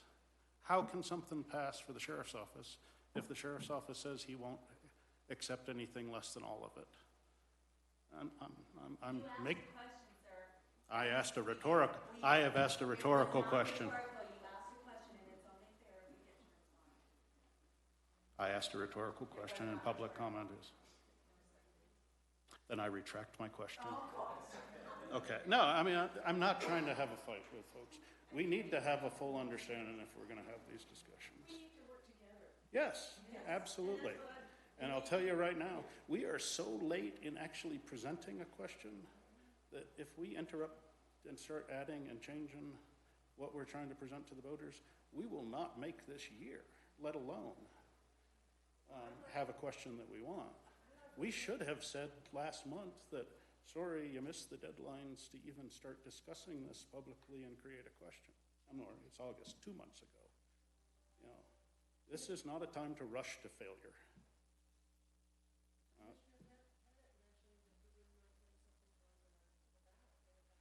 If it was, I won't speak for him, but I think it was if it was fully fleshed out, and I don't think we're not there.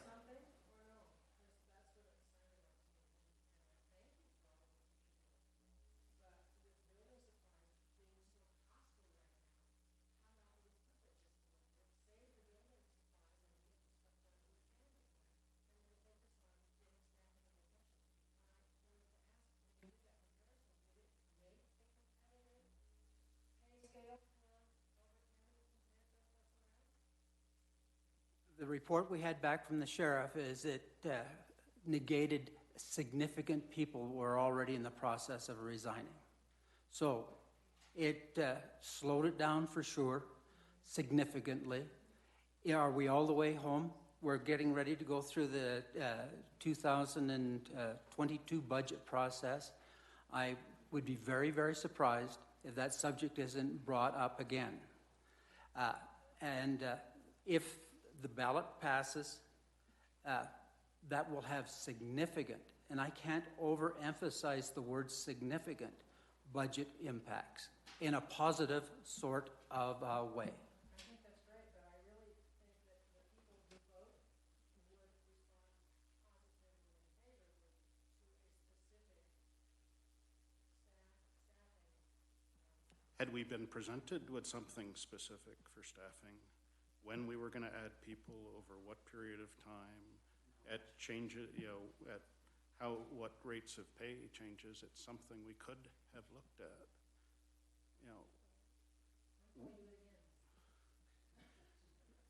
The next discussion item, and I'm not saying we're moving there just yet, was the clerk to present perhaps a policy for the county on when things come forward. He's got overseas ballots to mail out in September. We don't have ballot language today. If we don't have ballot language that can be tied to a concept that's got a lot of rigor behind it, I mean, like I said, there's nobody in this room that does not believe that law enforcement deserves more. What we walked into today, which quite honestly was masterfully set up to bring in a lot of people that have half a story, is way more than $1 a day late and $1 short to get into these discussions. I mean, we started this 2 years ago with a definitive need for upgrades to the Justice Center. There's no statutory way around saying, it's not about do inmates deserve a Taj Mahal, or should we be treating criminals better than anybody else. We've got a statutory requirement to provide a jail. When we put an inmate in jail, we've stripped them of their freedoms. Takes about half a second of looking in the wrong direction for a huge lawsuit to come on civil rights matters. I sit on the board of the insurance pools for the county. We review every month every claim that's over $175,000. 2/3 of them are jail related. The jail is potentially the biggest financial risk we have to this county. That's all kind of background stuff. It's something that's been recognized for, certainly at least current and the former 2 sheriffs. And there was nothing the county could do about it, or was willing to do about it, or felt they could do about it at the time because of economy, the silliness that has gone on with that Justice Center over the decades. And there's there's a lot of myth and there's a lot of truth. When it was built on the cheap. When mold showed up in the courtrooms, the courts and judges said, we're not operating here. They left to Douglas County and ordered the county to build new courts. Those old courts were converted into what's the current sheriff admin facility. So it wasn't good enough for the courts to live in, but it was adequate for the sheriff to house his people in. It's cramped, they're small, it's a little rabbit warren of offices for those that haven't been in there. The county had to take out loans to build 2 new courtrooms. There was, when the recession hit, there was a set of commissioners that had previously pretty much spent all the cash that was on hand. They borrowed against the Justice Center as collateral. So yeah, there's still a loan there. We got to do something about the Justice Center. We can't have 2 mortgages on the same building. And whether that money is paid out of a longer-term loan or the current general fund isn't even an option. I mean, we can't have 2 loans running on the same building. Just not the way it works. But what was presented is, again, it's as simple as it's not. What was presented to us and what we had agreed to prior to this meeting was, and what had been discussed was doing the necessary construction and tax dollars that paid for construction, full operation, full maintenance of the facility, not the incremental maintenance, not the incremental people, but nowhere in what we've been presented is there dollar values tied to. We've been told 6 to 8 additional deputies are needed in detentions when you get up to 100 cells. That came from the architects, that came from meetings there. Haven't really seen the cost associated with those, but that can be absorbed in this 1%. There's 2 more courtrooms over time. There's 2 more that's more court security people over time. That's absorbed in this question. It just seems like we're having a lot of discussion over, can we have more over here in this question, but we're ignoring all the monies that are being that will be transferred off of the general fund to start with. And if we're not ignoring, I mean, if we're all sitting in this room and thinking that a $2 million relief on the general fund is not going to help the sheriff's operations, we're not having the right discussion. And this is a little more freewheeling, so I'll take it.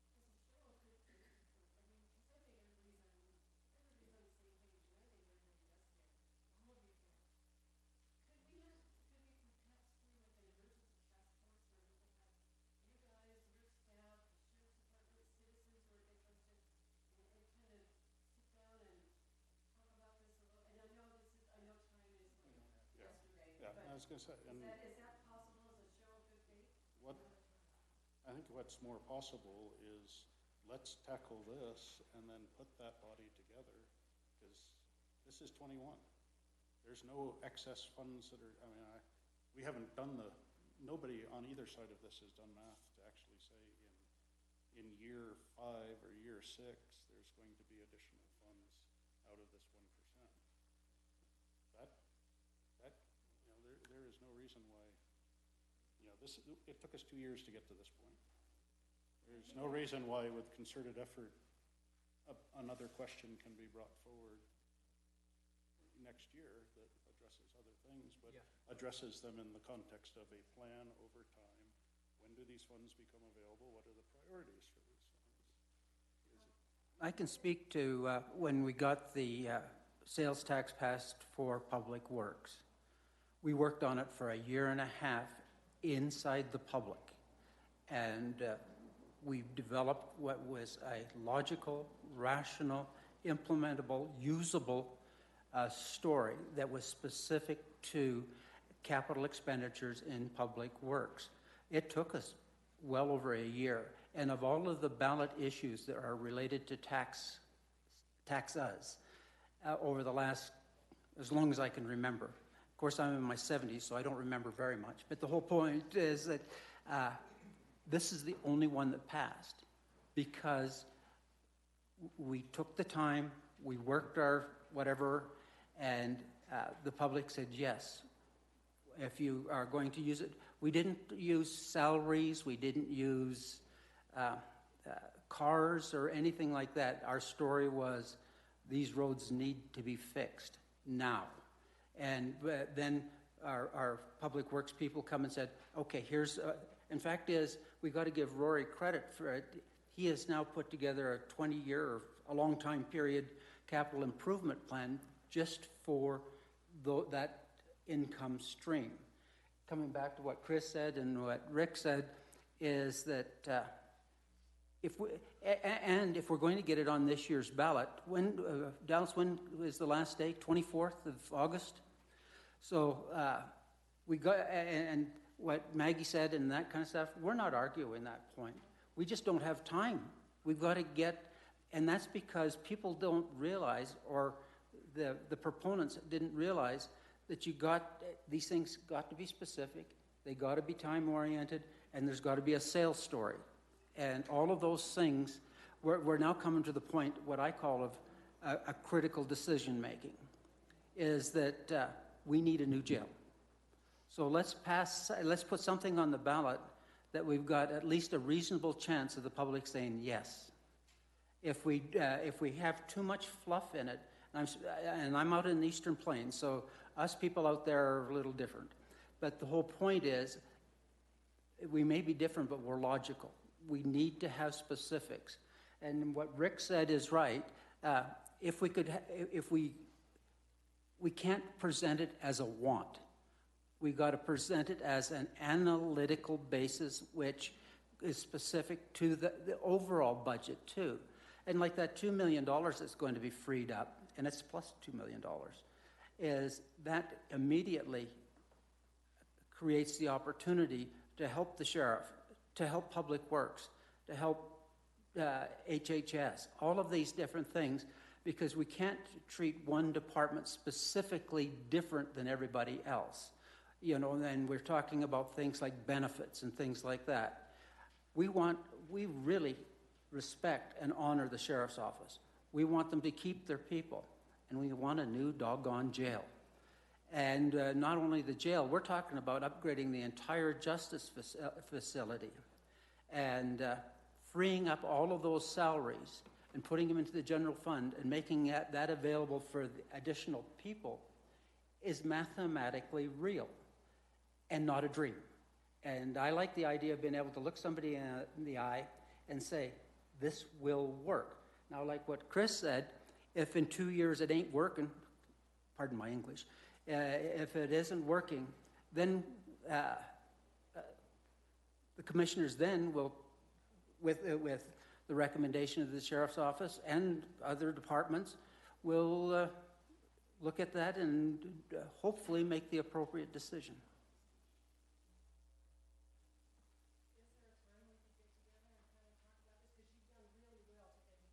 No, I appreciate that, and there is, I mean,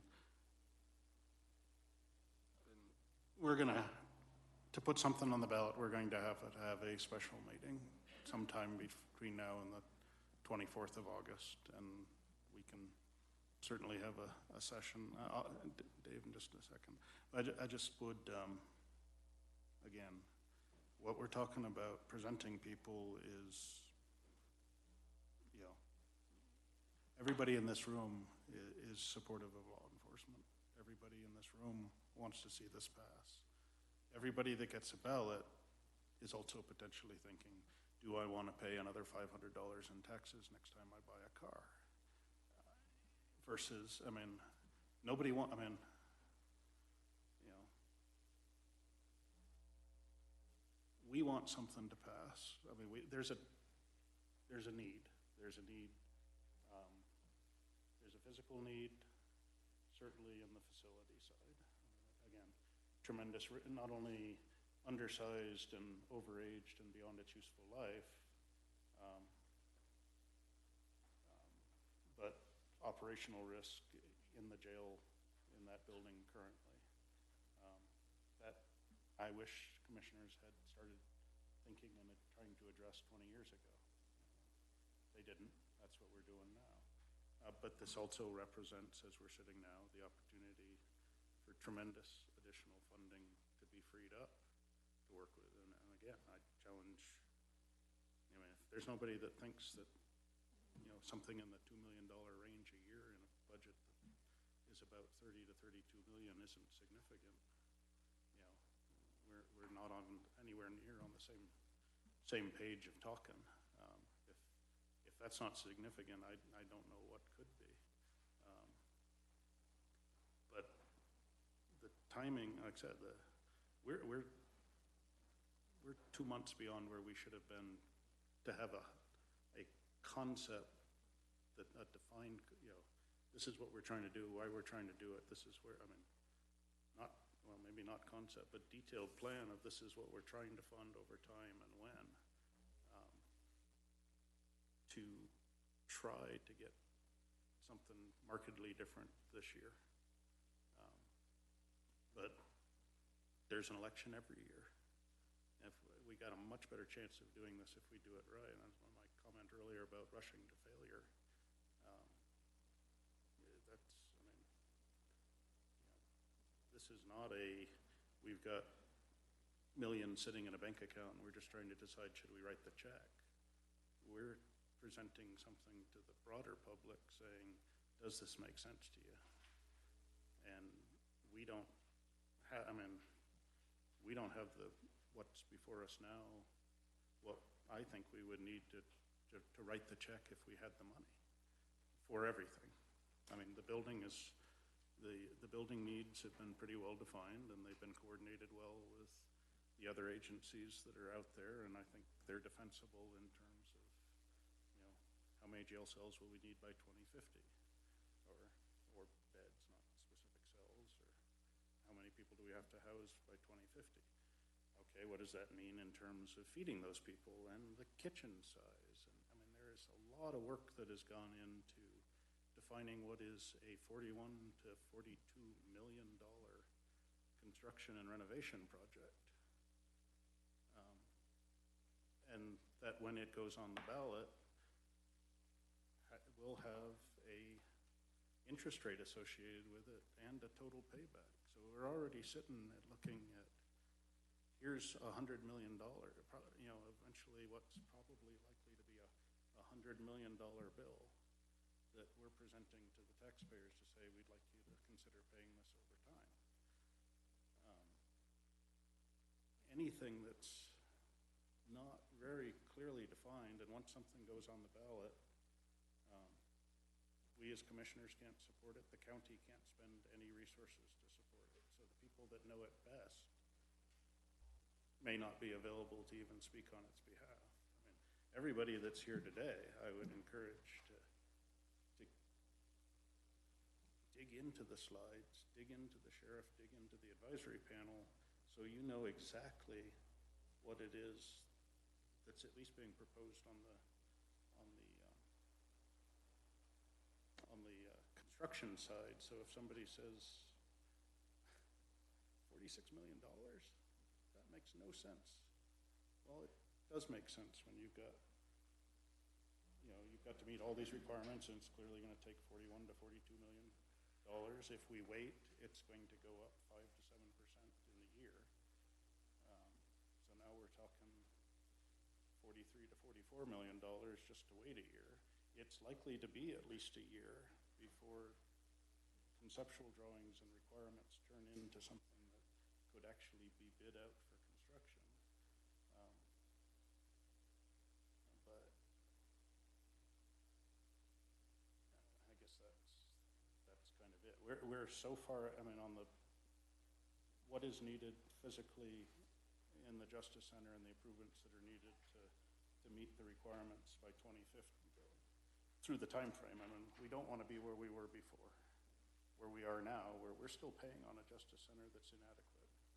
What's being presented is a Justice Center that will be adequate when it's paid off. You know, that's a leap and a bound ahead of where we've ever been as a county. If we're still paying on something that doesn't meet our needs, you know, there was some poor planning done in the past, or some hard decisions that had to be made. In the last case, it was just, I think, a bad decision to mortgage the Justice Center again, but it was all the county had. You know, they mortgaged water rights. They mortgaged, I facility this county had was borrowed against back in the 2010 timeframe. But, you know, having to pay beyond when something's useful, I mean, this addresses that problem in the past, that we won't hit 2050 and then still be paying on something that's no longer useful to us in 2050 or needs to be expanded in the middle. We were brought some other options that included, let's not build the additional courthouses. Well, that could run to, you know, that fit within 20 years of financing. But we know we'll need another courthouse in, 5 to 15 years and 2 more in 20 years. So we'd be again in a position where it's a smaller number, or the financing is done over a shorter period of time, but before the financing was complete, we'd have to find ways to build courthouses. So, yeah, I was kind of the one who said, you know, you got to go big. You know, bring us what your requirement is by 2050, but it's got to fit within the funding available in that 30-year period. If we do less but need more, where we are today, where we've got a justice center that's inadequate and still has a loan against it. So I guess always willing to talk, but I think at this point we are so late in the game. I mean, without good details to bring to people that aren't, I mean, everybody in this room is, I mean, there's no doubt in my mind that everybody in this room is convinced that the sheriff's office needs more money to operate, and we can trust them with that money. That's the people in this room. We're going to need a little over 10,000, 14,000 people to agree with that outside this room. And you got to recognize that out of 28,000 people, you know, the contacts with law enforcement are relatively, I mean, we have great guys, and they do great work, and they're very professional, and we're served very well. And because we're also a fairly low crime county, we don't have everybody being in contact with our deputies every day. So it's a small percentage. And I'm not saying that they have a different feeling than you, but they also have, you know, different priorities. And when we are a tax-adverse county. If we weren't talking, I would just venture to guess if we weren't talking funding for the sheriff, we were just talking a general fund increase to fund everything a little better in the county, it'd be a very different discussion, because everybody believes that everybody else can save money where they're at to devote it to the issue that they're at. But I think what's before us today does provide a tremendous opportunity for increasing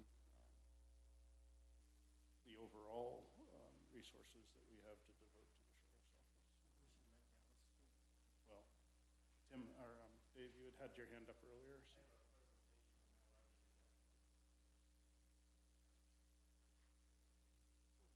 Presentation is it?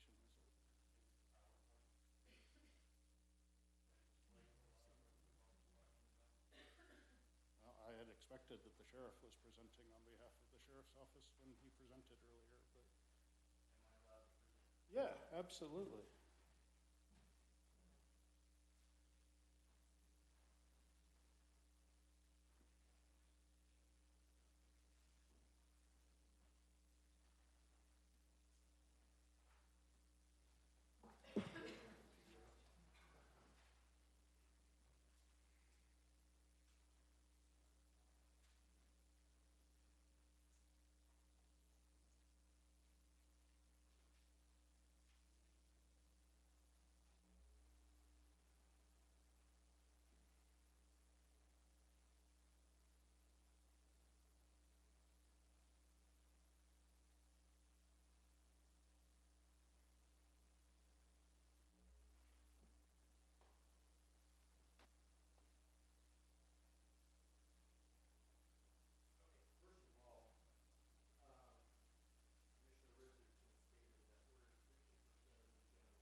$5.3 million of the general fund.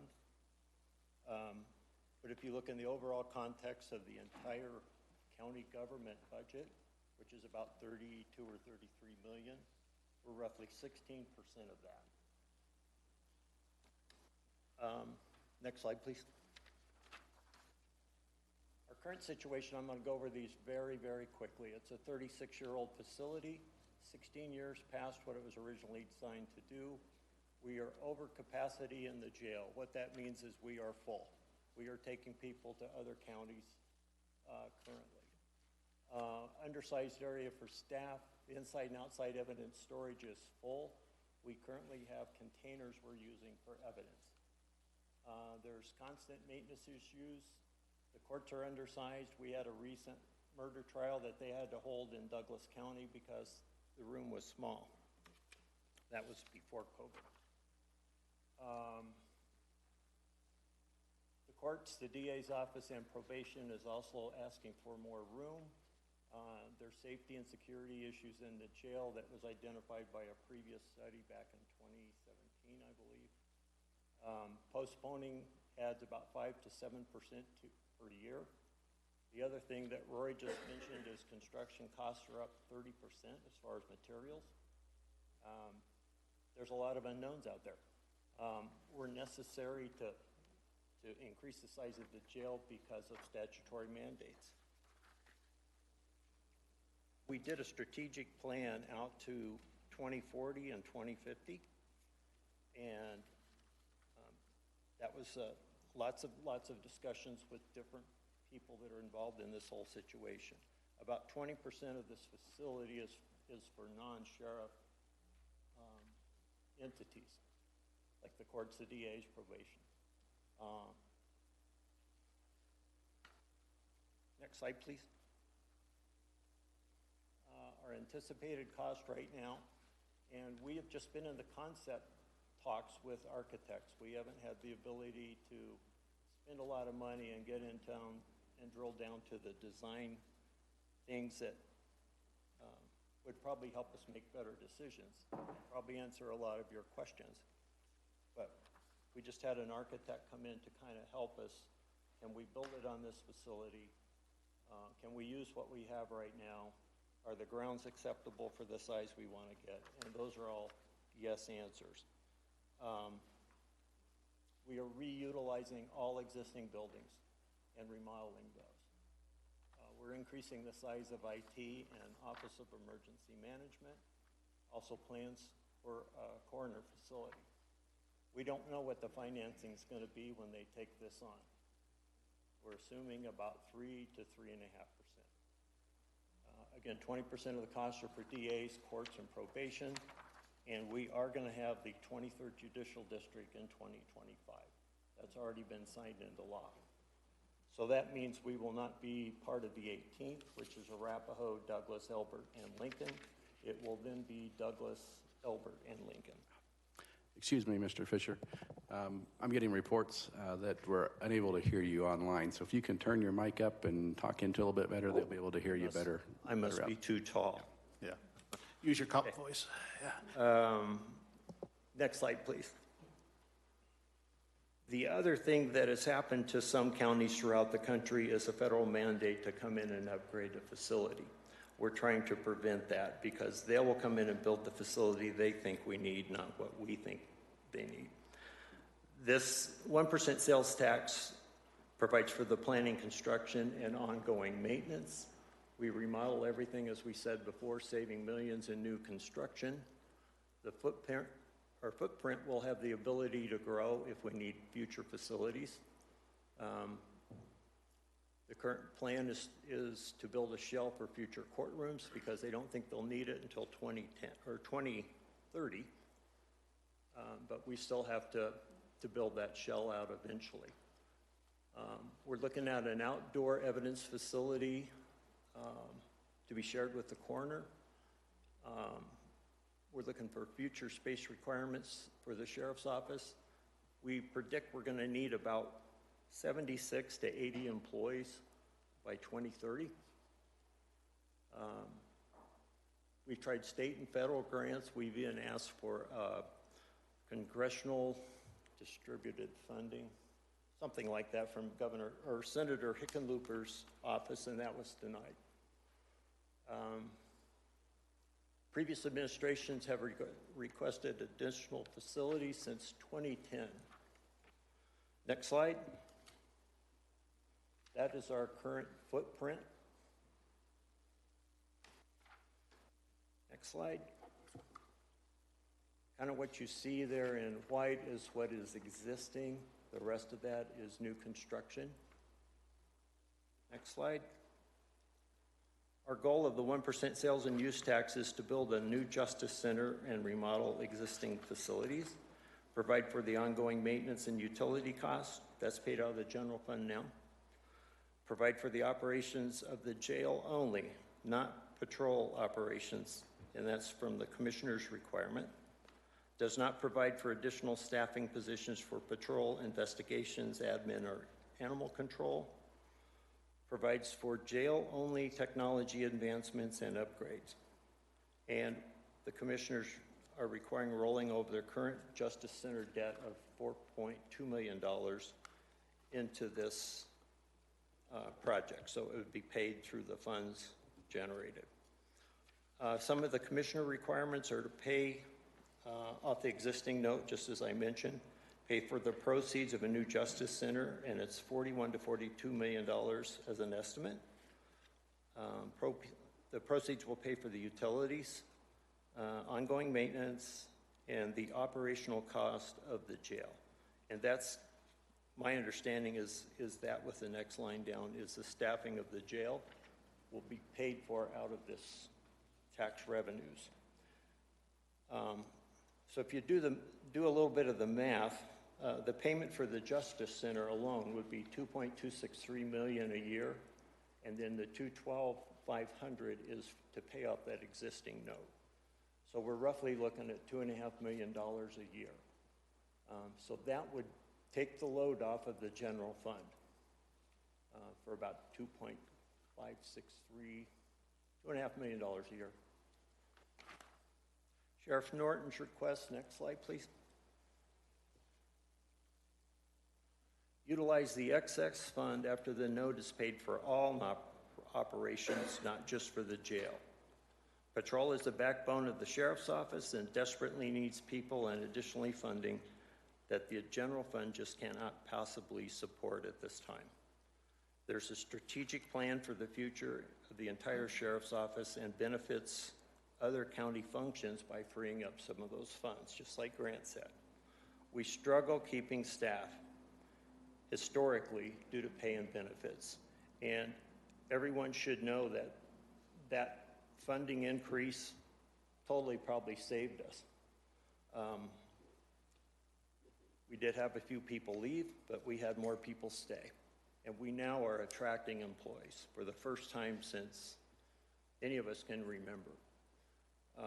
We have 4 people in training currently. We have a new deputy that starts today, and we have 6 other people in the pipeline. That wouldn't have been possible without that pay increase. The safety of our patrol employees needs to be expanded for the safety of the citizens and the staff. We need approximately 8 additional people to function properly in patrol and be proactive. This lady that talked right here, I happened to be at her call. I did not call her to be here. So, why these people are here, I can't really confess. I knew too that we're going to show up. But the night that we went to her call was a Saturday, I believe. I don't normally work Saturdays, and I'd worked about 10 hours so far that day because we were short on the street. Day shift officers were still on the street at 9 p.m. Okay. That night, day shift officers were still on the street at 9 p.m. They normally get off at 4. That's how short-staffed we are. Let's see, next slide, please. The 1% idea was initiated after problem solving of the major issues at the Sheriff's Office. Our biggest issue is the hiring, training, and retaining of our staff. We have averaged losing 10 deputies a year for 3 years running. We are not competitive in the market. Pay and benefits are behind other agencies, and great candidates to serve our citizens are hard to find. We seldom have more than 2 deputies on duty at a time. The jail situation is critical. It's been neglected for years. And we are overcapacity quite often and understaffed. It's crucial for us to have the ability to fund all operations, not just the jail. It may take a few extra years to see the potential of the 1%. We need to not limit what this tax will cover.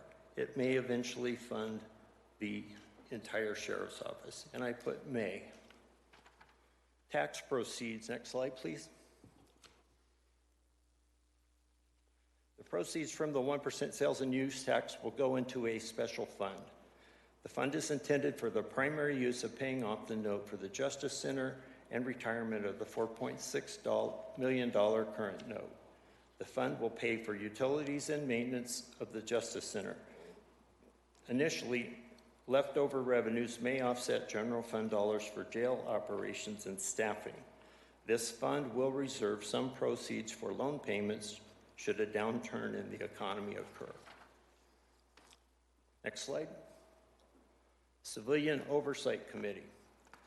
Commissioners suggested a Civilian Oversight Committee. We agree. We have a mechanism in place. It's called the Sheriff's Advisory Council. It's made up of citizens of Elbert County. We would also suggest adding the finance director to that committee. They will discuss with the sheriff's staff's request for the following budget year. The recommendations and requests will go through the normal budget process to the county manager for commissioner approval. Next slide. Tax revenue projections. Based on the road and bridge current 1% since 2008. So we have a really good model we can look at. Budgeting assumptions of the 1% sales and use tax.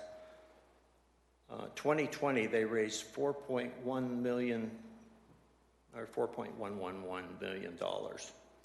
If you take that times 1.04% for a 4% growth rate, that comes in roughly about 2.75 million for 2021. So we still don't know what that is. Actual receipts were 1.9 million through May, and that equates to, if everything stays the same, $4.56 million at the end of the year. We prefer to be conservative on any revenue forecastings. That's why we're using that 4%. What you need to know is that fund has actually increased at 15% since inception and funds only capital items in the Road and Bridge Department. And those figures came from our finance director. To retire the notes at an estimated $2.5 million a year leaves an excess of roughly 1.799 for 40. So there should be some excess funds if everything goes at the 4% rate. We also have a year starting in January of 22 before we even start construction, so we can get a little bit of a savings account paid ahead of time. I would also like to note that I did provide some tax funding, tax question to the commissioners, and I know the county manager probably 5 or 6 weeks ago. And since that time, they apparently don't like the wording on that one, so they have gone out to try to find other wording, and I don't know that we have that. Yeah, Tabor questions are generally written by bond attorneys, not under sheriffs. That's not meant to be. The first one that I sent, sir, was written by a bond attorney. For a different county and a different question and a different set of circumstances, Dave. Okay. I totally get your passion, but there's some comments after this that need to be made. And of that $1.8 million excess, a big chunk of that's going to be used up for maintenance, overhead, and salaries for everyone that's involved in the Justice Center. So the amount of free cash is significantly lower than that number. Just say you're to retire the notes, your last bullet. I mean, if we could focus on that just for a moment. An estimated excess of 1.79 million. Your budgeted detentions paragraph this year is 1.75 million. we've added 200,000 to that in the pay increases that we supported for your folks. It doesn't include increased maintenance and operations costs on the building. So, I mean, just this here shows that you're not generating more than is already earmarked. I mean, that's... I'm just making the estimate on revenues based on... I get that. I would also just be careful with, you know, sales and use tax. Use tax is generally construction material, so I'd just be cautious that 1.9 in May takes us through the construction season, and they tend to drop off as we get into the winter months because construction's dropping off. So, I mean, it's just... Go ahead. I guess overall, I'm not sure how you guys are going to vote on this and what the tax question is going to say yet. But as the sheriff said, we would prefer and request that you think about not limiting it just to jail, but also all operations. Do you have any questions?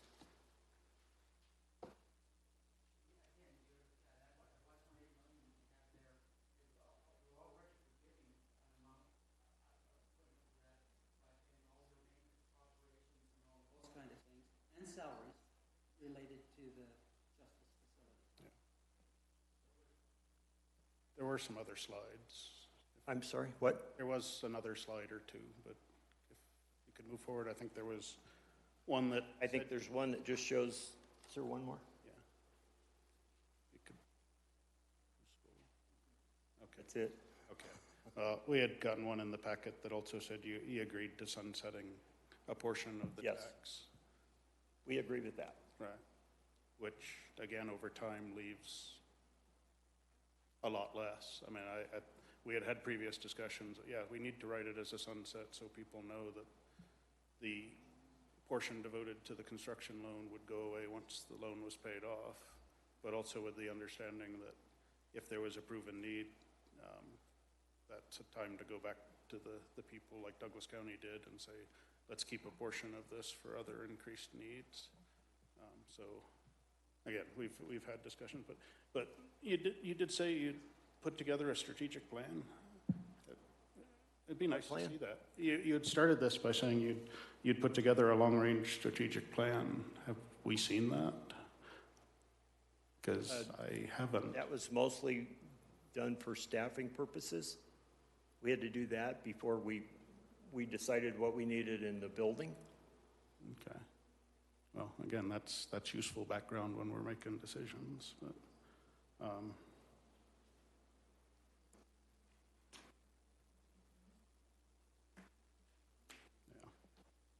I don't know if you got any other questions. No, I don't have anything more to say except that when will we be able to? We have to have it before the 24th. Yeah. So let's see where we get. Yeah, Say again. Yeah, we'll definitely have to have a special meeting on the 24th or before. Again, I would just ask everyone in the room, and we all support. I think there's clearly things that are unclear between us and the sheriff now, so it's very hard to say, yeah, we're going to just get beyond whatever is asked for without the background information. We're putting a tax question, or we're being asked to put a tax question before the people of the county. If we don't have a clear understanding of what's being asked for, it's not right to ask for things that we couldn't defend or support, even if we were allowed to defend or support or promote something after it's on the ballot. So, again, there's opportunities for questions every year. There's clearly no excess funds being generated for years to come on this question. And I hate even using I've wagged my finger at everybody that said excess funds in previous meetings, because you don't go and ask taxpayers to give extra money. You ask taxpayers to give money for known requirements. So that's all I got. All righty. That was a bit of a marathon.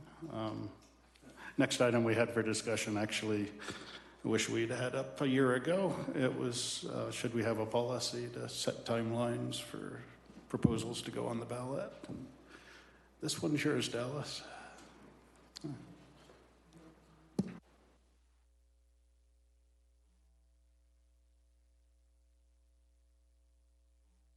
Order. I promise that I'll be done by lunch, so I don't miss too many of those. So I want. Patty Ann's is closed today, so we don't need lunch. Yeah. No, I come before you, commissioners, to ask for discussion regarding a policy on placing items on the ballot. I can't hardly believe that I am here asking for a policy, but I am. The previous discussion, I think, illustrates the need for this policy. But just for a little bit of background and reminder for you, the Board of County Commissioners is the only entity in the county that can place a measure on the ballot. Sometimes people get confused because there are ways for citizens to place initiatives on the ballot on the state level, but there is not one available for county issues and for county citizens to put on a county initiative. And so you three are the only ones that can put a ballot on for the county, whether it's a county initiative that the three of you have supported, whether it's an issue like we've just discussed with the sheriff's office that has to do with a specific department or elected official, or if there's a citizen group that comes forward would like to see something on the ballot. They all have to come through you for your approval. In the time that I've been here, there's been several different issues that have been placed on the ballot at various smoothness rates and roughness rates. I know that's not very good English, but sometimes it's a little rougher than others and when we go through the process of putting a issue on the ballot. And generally what happens is, and I'm as big a procrastinator as anybody, but we end up doing things last minute. And so I am, throughout this process and other processes, my question is like, well, when's our drop dead date? What's our drop dead date? I hate giving drop dead dates because I know that means we're not going to get anything done till then. And I think if we can implement a policy when we can start getting things done earlier, it'll certainly help the elections staff. The stress that is caused there by putting things off to the last minute is great. We send out letters early in the spring, like on this off-year election, because we know we have school boards and different entities that are going to be coordinating with us. And so we asked for that information way back in the spring, and we've been working with these entities for a long time. And then here at the county level, we're still trying to decide what we're doing. And so it certainly increases stress on our staff when we're putting things off. Particularly in an off year such as this. Right now, there is 3 initiatives that the state level is looking at for citizens have petitioned on, but none of them have been approved as of yet that I know of. And so what that means is if there is not a countywide issue, there may be some citizens that, because of their school board doesn't have a race or whatever case, that may not necessarily have anything on the ballot for this year.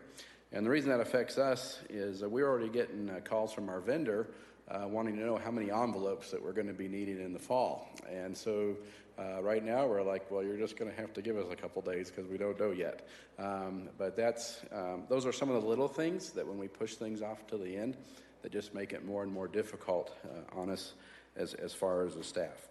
And one thing we've seen over the years as well is that and not just in this issue, but in anything, when we put things off to the end and try and get them done at the last minute, it makes everybody prone to mistakes and errors having to complete tasks in a hurry. And I think we're all aware that happens in our personal life or in our professional life. If we're trying to get things done in a hurry, sometimes we miss things. And so I'm advocating that we put together a committee that can put a policy together so that everybody is clear, from whether it's the commissioners, whether it's a department head or elected that would like to put something on the ballot, and even the citizens that would like to put an initiative on, so it's clear of where it could be. And just to make it clear, as far as the citizens initiative, that is still up to the 3 of you. But we get asked a lot in elections, what do we have to do to put something on the ballot? I don't know, go talk to the commissioners. We have nothing to say, nothing to tell them on what to do.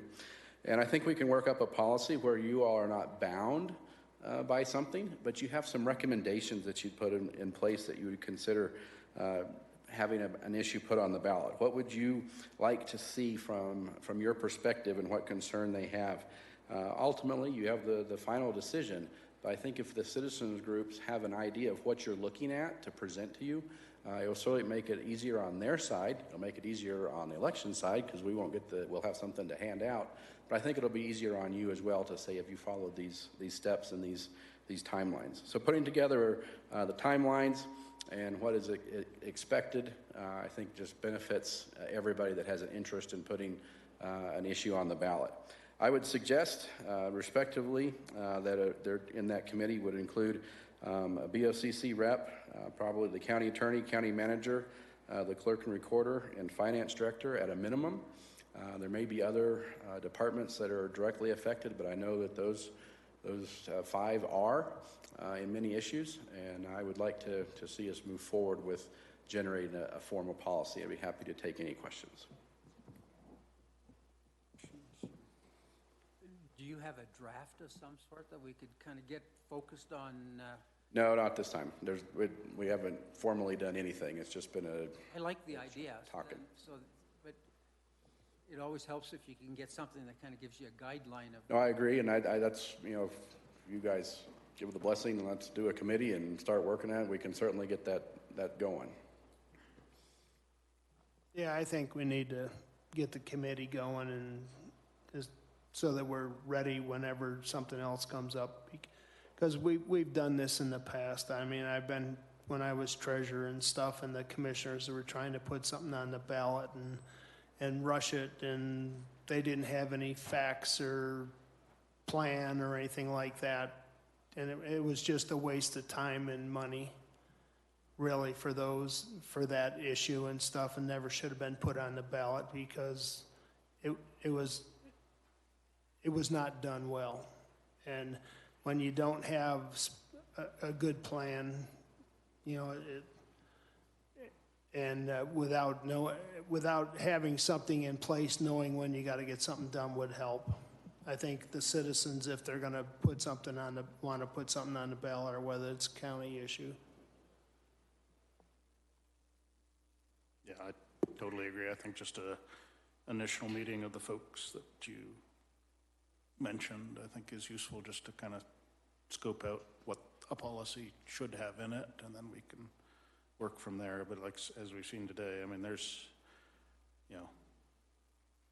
even once you have something conceptually, turning it into ballot language that's legal ballot language and having a timeline, again, also, I think one you didn't mention though is just once something's placed on the ballot, we can't use county resources to support it.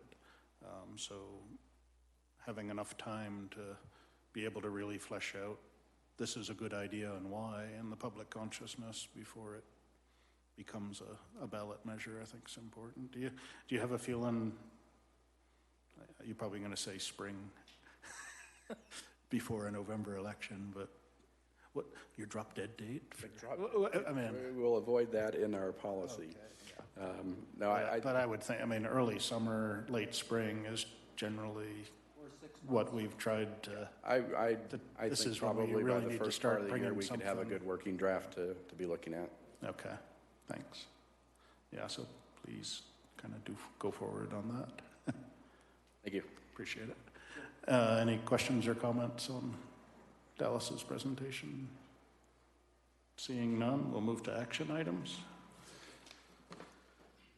First item we have is public hearing regarding the transfer of the Spring Valley Golf Course liquor license. I'd accept a motion to enter public hearing.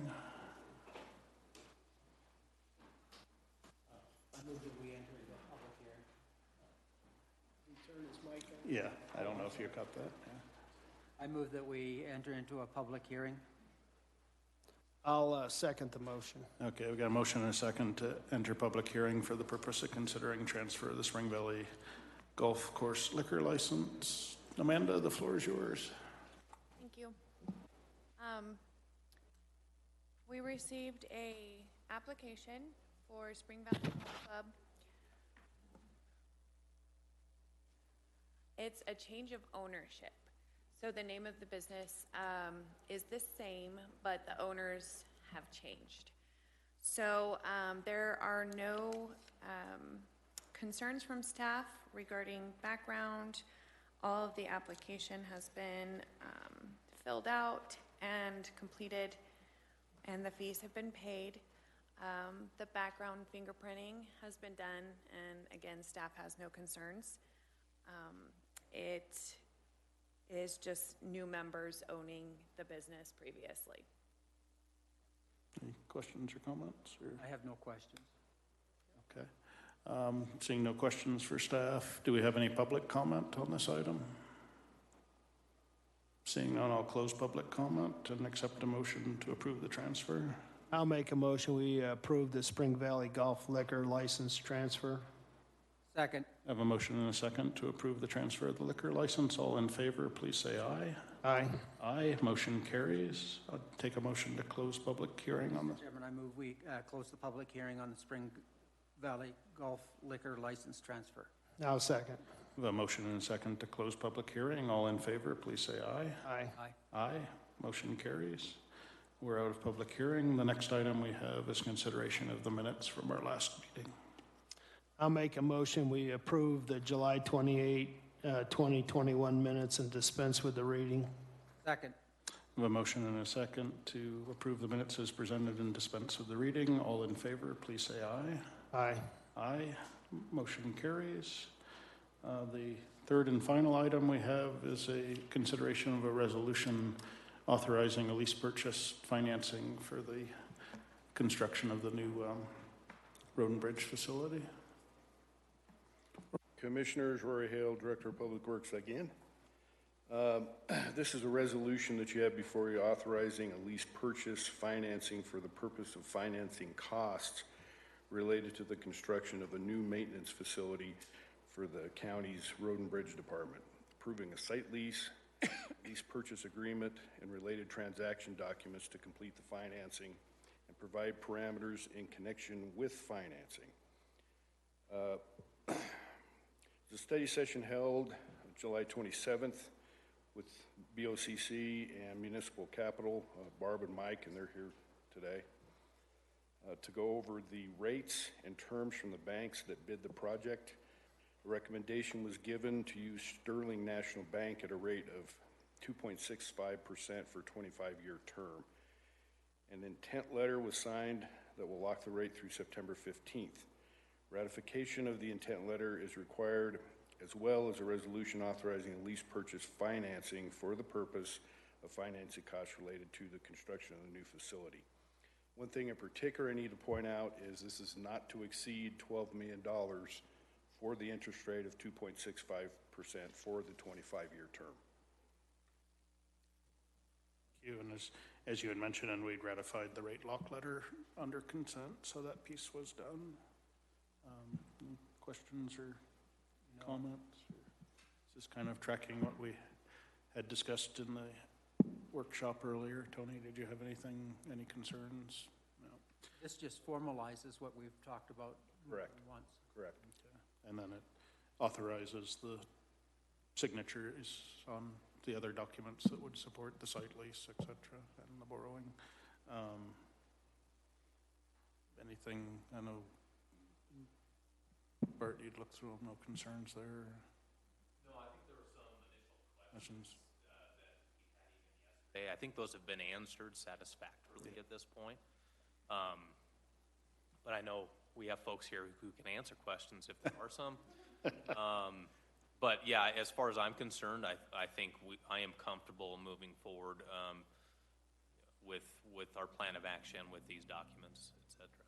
Yeah, and I think the questions were basically dates that were throughout the paperwork that were beyond the 25-year, but are apparently standard practice when you're writing these. But the absolute intent is the numbers that Rory had just mentioned, 25 years, no more than 12 million. I'm still going to pound my desk a little and say, keep beating the design down, but.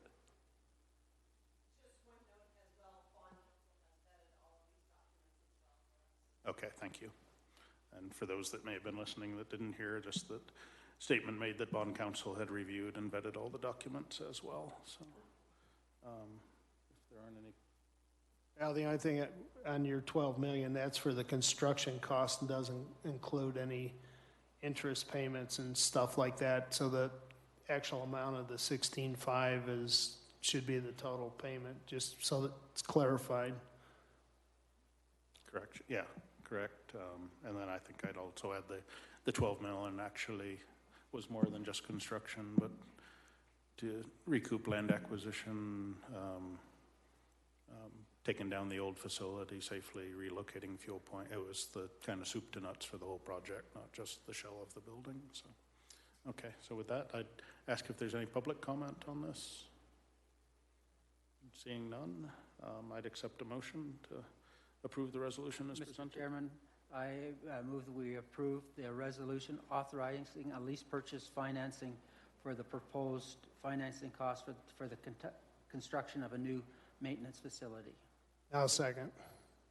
A motion and a second to approve the resolution authorizing lease purchase financing for the purpose of the new public works facility. All in favor, please say aye. Aye.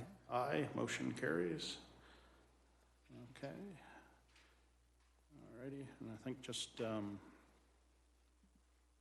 for purposes of board planning, we do need to set a date for a special meeting to consider a ballot question for the sheriff's office. Do we have any others that, I know we've got some standard items, but that's special meeting's probably the most important piece. Commissioners, we can probably make it work if you do it on the regular schedule and not have it to have a special. But it'll be we'll squeeze it. Okay. But if we can do it as long as it's on the 25th. That's if everything's all together. I still have questions outstanding from the sheriff's office, so we don't have a. Correct. We don't have everything we need to question at this point, so we very well may need a special meeting. Not past the 25th. Yeah, I was gonna say we were shooting the deadline was the 24th. Our next regular is the 25th, but let's keep that on the table. It's also I think a matter that's obviously important enough probably to stand alone. I mean, so if we can consider that the day before, it may be more advantageous to just getting other business of the county done during our regular meeting. Okay, so with that, it's 11:43. We're in recess until 1 p.m.